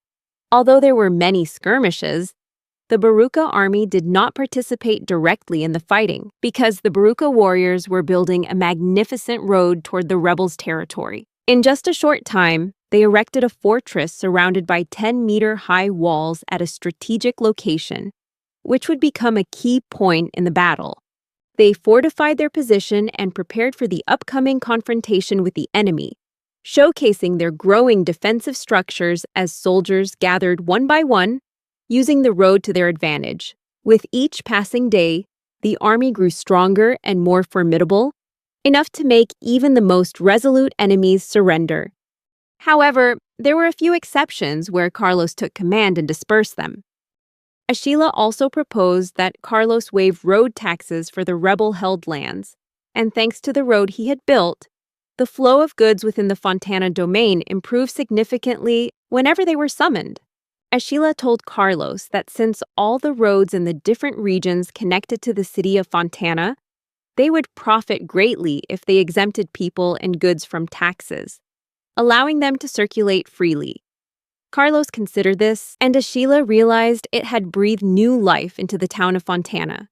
As a result, people and goods gradually flowed into the Baruka Night territory in the far north. However, this also meant there was no more transport or collection, at least during the winter, when the snow piled up and they had no choice but to wait it out with their stored food as if hibernating. Ashila told Carl that when the temperature dropped like this, he just wanted to jump into a bathtub. Carl was surprised and asked what a bathtub was. Ashila said he was just talking about soaking in a warm bath and enjoying the comfort. Carl said it sounded nice, but asked if he felt like they were living in luxury in that world. Ashila had only ever focused on survival before and never thought about wanting to take a bath. Managing a territory can be very tiring. Just then, he heard the screech of a Valkyrie, so he immediately ran outside and asked what was happening. When he saw the Valkyrie lower itself, Ashila asked if it wanted him to ride it. He climbed on, and the Valkyrie took him to a place full of steam. Ashila wondered if it was a hot spring, and was amazed to realize it was. He wondered if they had ever crossed the river from there during the battle with the Fontana army on the plains. He was moved, thinking about the hot spring he had just mentioned and how the Valkyrie had brought him there. He dipped his feet into the warm water and thought that he didn't want to catch a cold by soaking his whole body, so he just soaked his feet. At that moment, an idea sparked, and he thought that if there was a hot spring nearby, he would definitely go there. Then he rushed into the village and called out Vargas's name loudly, saying he hoped he could use the empty plot of land in the village. Vargas said he had just been thinking they could relax a bit this morning, but that he certainly had land for it, and asked what exactly he was proposing. Ashila was incredibly excited, and said that he was thinking of channeling the hot spring water from the river to Linda Village. He asked if anyone knew anything great for attracting customers, and said that it would be amazing if they could create a lodging where people could enjoy the hot spring and stay overnight. Vargas told him not to worry, as he would pass Ashila's words on to the village chief. Ashila mentioned that the water in some areas was already scalding hot. He wondered how they could channel the water to Linda Village while keeping it as hot as it was at the source. He decided to start by installing sturdy, cylindrical brick pipes that reached deep down to where the hot water bubbled up from the earth. They would also install a mesh system to block obstacles and debris. Next, they would guide the water to Linda Village by channeling it underground, creating a slope for it to flow. They would lay down solid bricks and insulated pipes, then cover it all up. If they filled a bathtub with the hot water channeled from Linda Village, they would have their very own hot spring. However, Ashila was stunned when he saw the pool of water and realized it had been a mistake to ask people who did nothing but farm to install a hot tub. He realized it was a mistake to entrust the construction of the bath to people who didn't know how to use one, because they couldn't regulate the temperature, but the water turned out to be just the right temperature for relaxing. He tried soaking in it and realized they could add many different types of baths from now on. He decided to install drainage pipes and a valve to stop the flow, ensure sanitation, and extend the drainage system all the way to the volcano, drawing water from the moat. Carl asked that if they just wanted to bathe, wouldn't it be faster to just heat well water? Ashila overheard him, and Carl continued, wondering if there was any benefit to doing all this construction just to bring hot water from the river. Ashila tried to explain, saying that this water contained special minerals that helped relieve fatigue and stress. He said that if he meditated overnight, he could dispel most of his tiredness, like a short vacation without leaving bed. Ashila worried that if this kept up, Carl would think he was a weird older brother who went to all this trouble just for a bathtub. He didn't want Carl to think that. He wanted to be seen as an amazing older brother in his little brother's eyes. So he decided he had to justify bringing the hot spring water from the river, or else everything would be meaningless. Ashila had a dream that he had created an impressive hot spring and was praised by his younger brother Carl, who called him amazing. Ashila had finished building the inn. Vargas asked if they were installing glass into that sturdy brick lattice frame and wondered what Ashila was trying to do in the village. Ashila excitedly said that it was a wonderful thing to have a hot spring here. a plan he had been nurturing for many years. He had created a greenhouse-style building model using glass and was actually thinking about growing food even in the winter. Glass doesn't let heat escape easily, he said, which was very pleasant during the day, but at night, it was as cold as the dead of winter outside. They could use the steam from the hot spring to keep the temperature warm at night, and he asked Vargas to imagine it. Vargas looked and said that Ashila was truly a kind commander. Ashila told Vargas to make sure to tell the villagers to grow food in the greenhouse, because if everything went well, the winter food situation would improve dramatically. And that's how Linda Village came to have two special structures appear in that world: a hot spring inn and a glass greenhouse. Ashila thought that thanks to the Valkyries, they now had more to do even during the winter. Ashila praised the Valkyries, saying they were truly amazing, able to carry adults without getting tired while running, handle all the magic he used, and possess far greater magical power than an ordinary person. With the discovery of the hot spring, a new point was added to the Valkyries' list of great places. Even in places where boiling water erupted, the Valkyries could enter, and conversely, they could still move in the freezing temperatures of winter.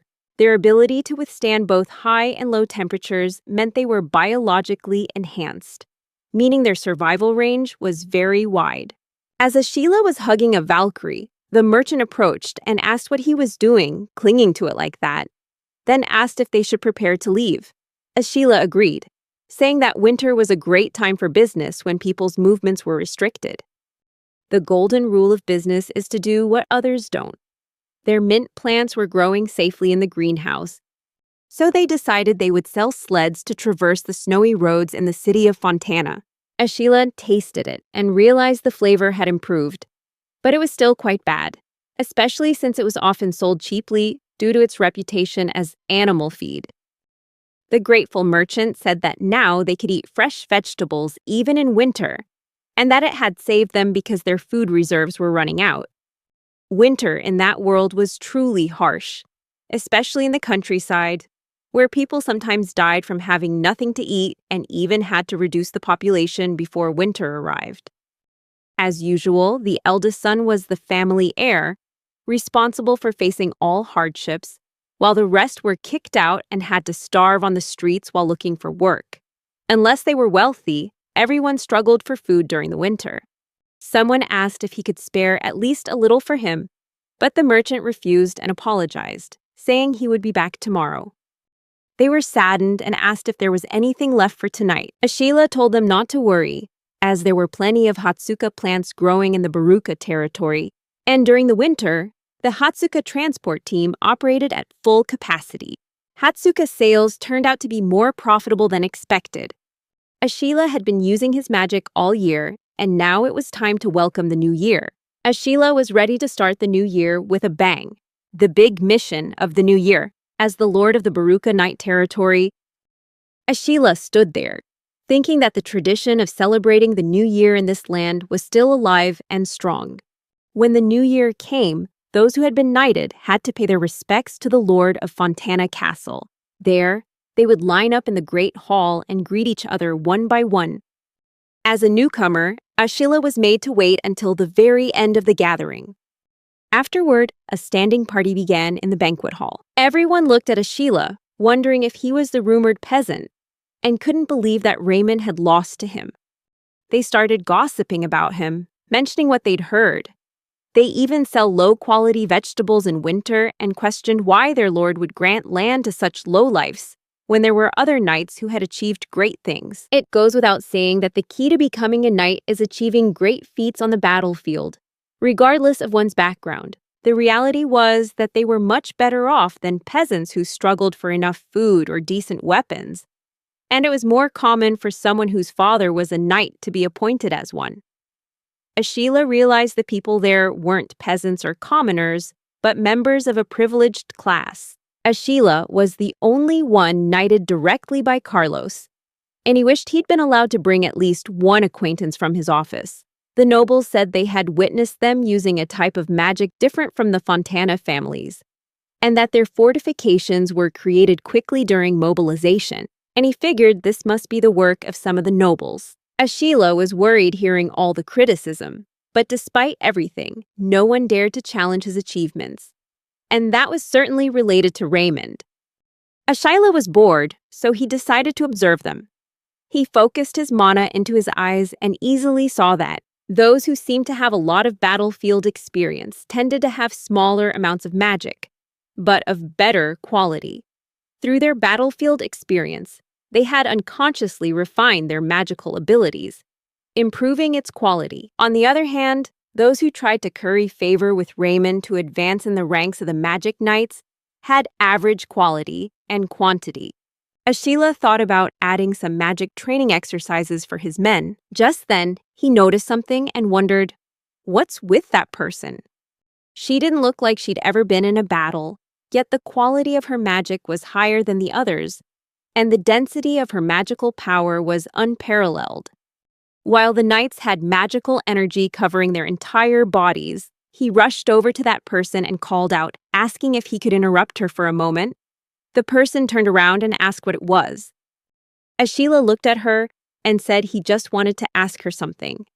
He was astonished to see that her mind was completely focused on her magical power, and he wondered if she was doing it unconsciously or had trained herself to be that way.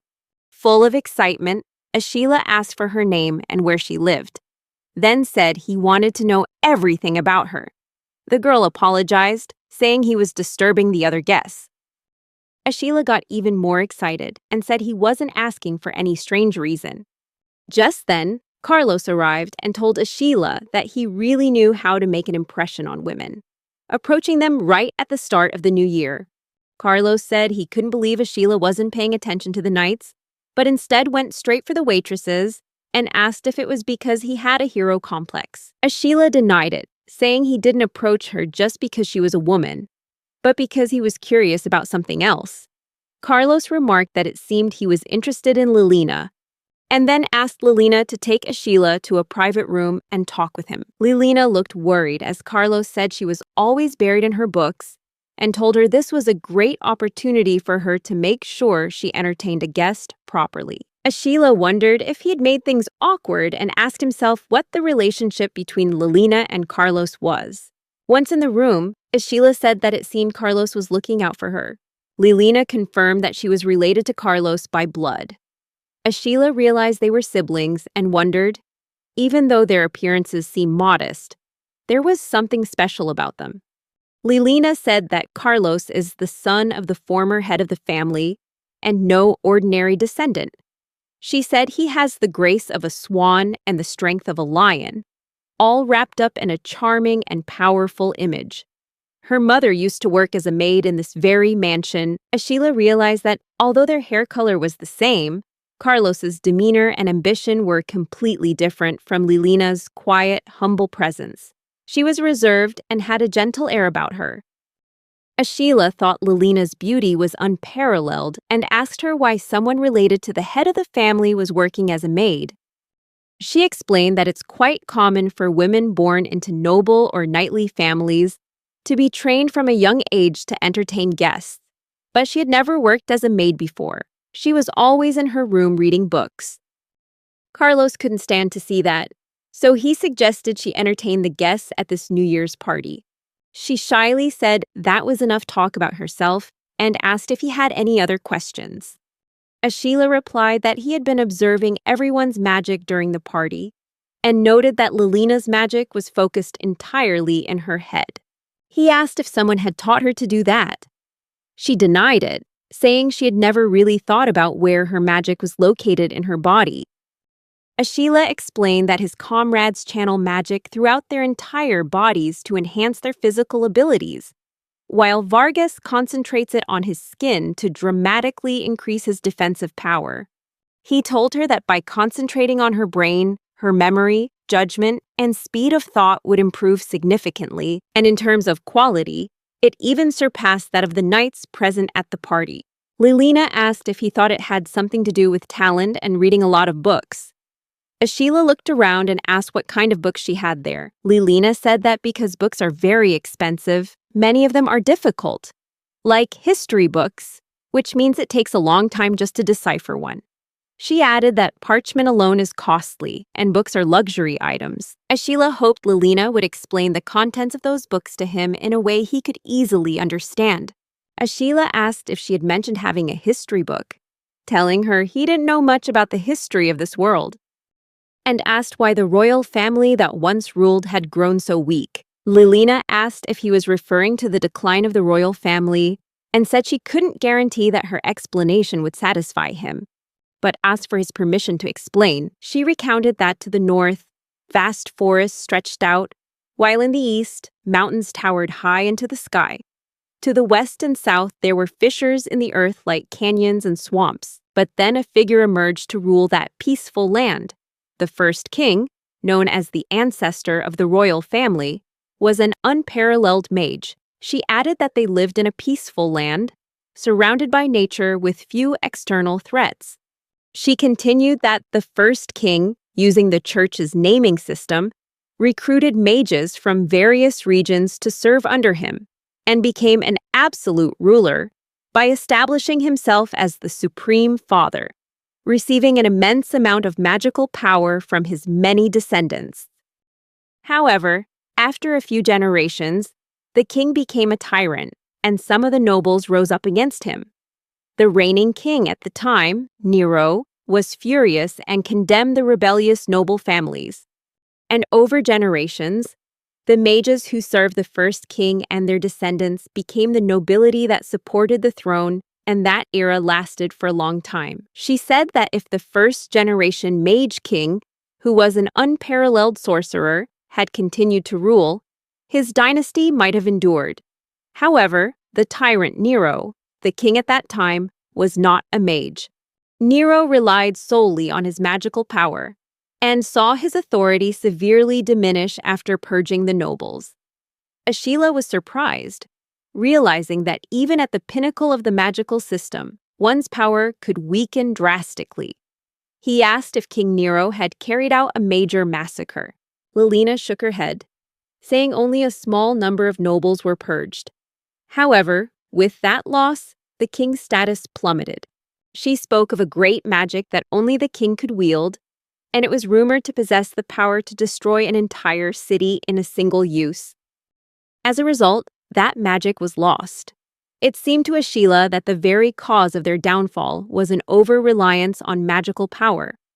He recalled how Bishop Paulo had bestowed a name upon him, which increased his own magical power and allowed him to use healing magic.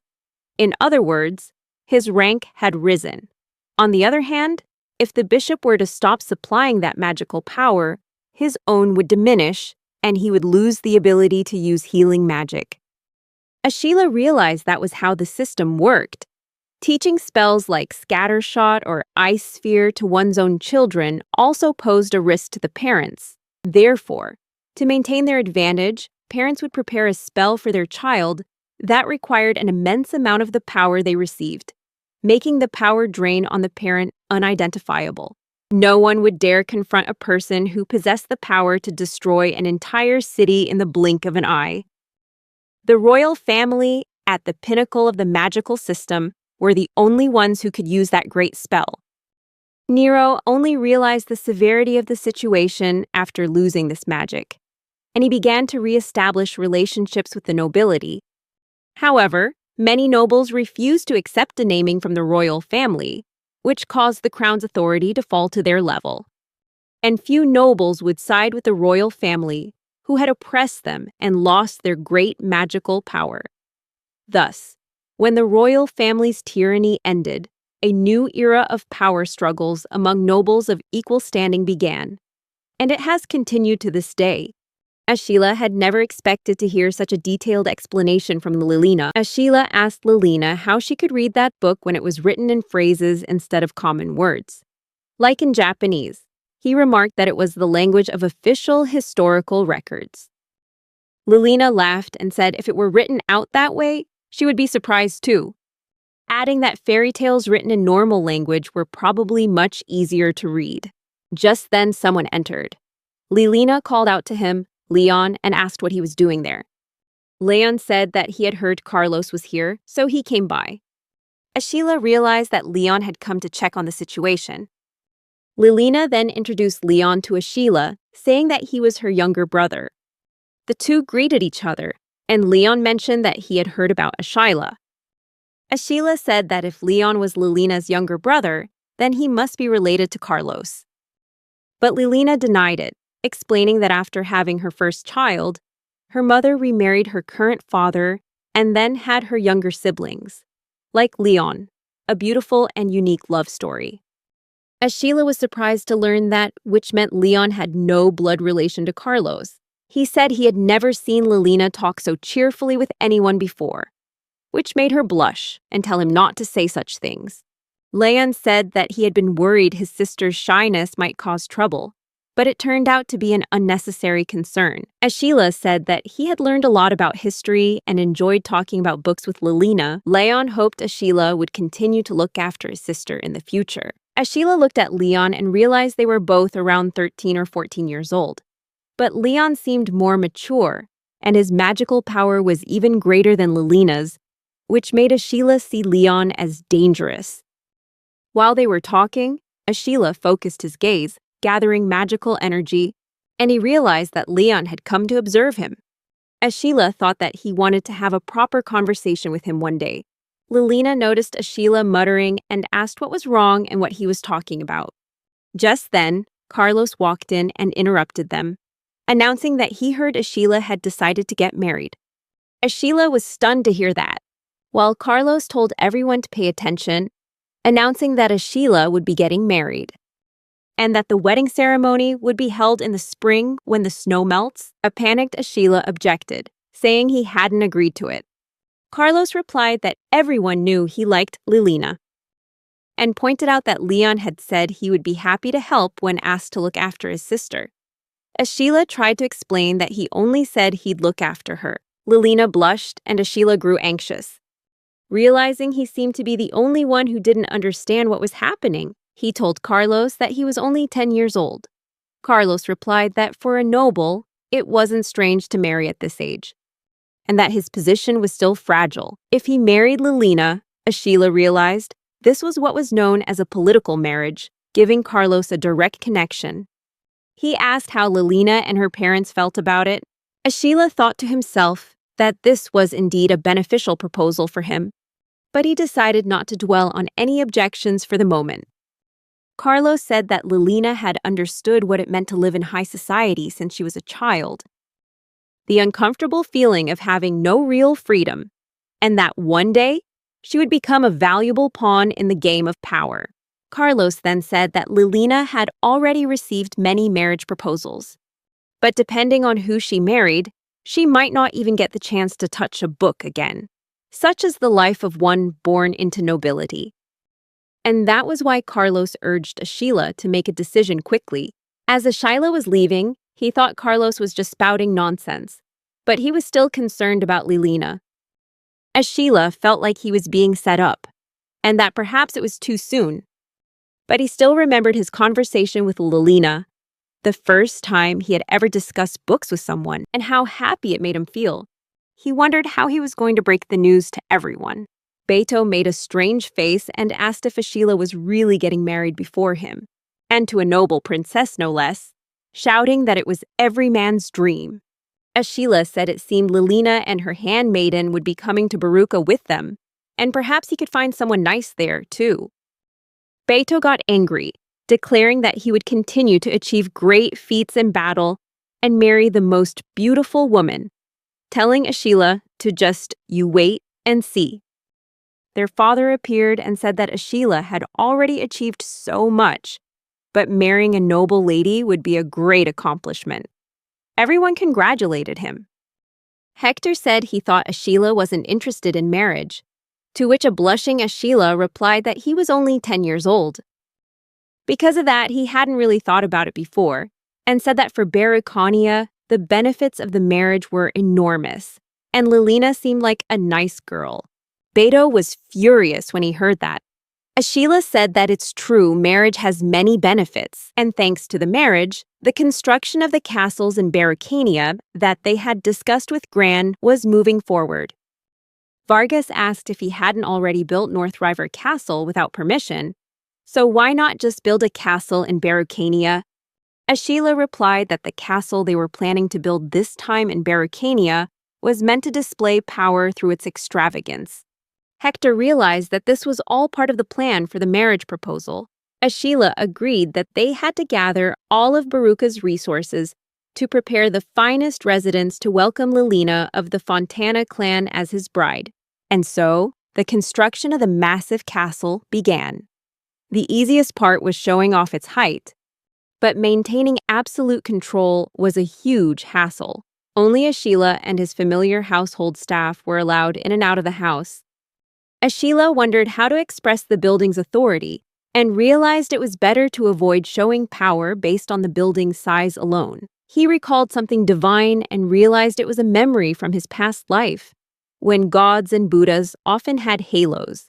He wondered if he could recreate that, connecting a brilliant, illuminated impression with light to enhance the image.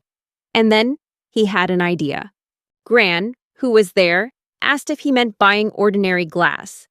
Ashila replied that cunning merchants, having seen glass used in the city's buildings, were already rushing to place orders. And a castle made entirely of glass would be a magnificent sight, completely different from anything else in the world. Gran asked if they could just use glass for the windows, since he couldn't imagine a castle made entirely of windows, making a strong impression. But Ashila confirmed to Gran that it wasn't ordinary glass, and said they would be using stained glass. Gran's eyes lit up, but he asked what stained glass was. Ashila explained that when a guest visiting Barucania enters the new castle's audience hall, behind him would be a magnificent stained glass window, bathing him in brilliant rays of light, and the light shining through would create a surrounding halo. Everyone who saw it would be astonished. Ashila said that the moment would be etched into their memories, shining like a beacon for years to come. He argued it was perfect for displaying authority. The merchant was listening in as Ashila said that it would look like a castle, or perhaps more like a grand cathedral. He wondered if they should choose a uniform blue to match the color of magic. Gran created the blueprint from the image Ashila had provided him. He said that if the appearance changes depending on the angle of the sunlight, then they would have to consider the building's orientation. During the design process, he noted that if they used too much glass, its defensive capabilities would be reduced. Ashila said that its defense would depend on both the inner and outer walls. Gran asked if they should create a secret passage as an escape route in case of an emergency, and Ashila agreed, thinking it was an excellent idea. The merchant was amazed to see how wonderful the completed structure was. The residential area was where they would live, while the staff responsible for the castle's maintenance and management would have their own quarters. In the audience hall, where the stained glass was beautifully displayed, hard bricks were used as the building material, prepared by the people during the winter when they couldn't work in the fields. The majority of the castle's construction was entrusted to Gran, while Ashila was responsible for the stained glass portion. However, before attempting it at full scale, perhaps they should try making some smaller items first, since the stained glass section could be too large. Carl watched as Ashila created a miniature model with stained glass. Carl was amazed when he saw it and said that even though it was small, it looked just like the real thing. Ashila said if they marketed it as a children's toy, it would probably sell. And he wondered if nobles would see it as a work of art rather than a child's toy. Carl asked if they were planning to make that thing bigger. Ashila said they could probably have Gran build it that simply and then attach the stained glass afterward. Carl asked what if Ashila could create the walls themselves with stained glass. Ashila realized he had been relying too much on magic to build structures recently and had forgotten the basics. He recalled that when they first started, they built structures simply by joining 4 walls together. An idea struck Ashila, and he thanked Carl, saying that in that case, he could finish it much sooner than expected. Leon was astonished when he saw the castle, saying he had no idea such a castle existed in the lands of the Baruca Knights. An idea struck Ashila, and he thanked Carl, saying that in that case, he could finish much sooner than expected. He stood behind them proudly, saying that it was a brand new castle that had just recently been completed.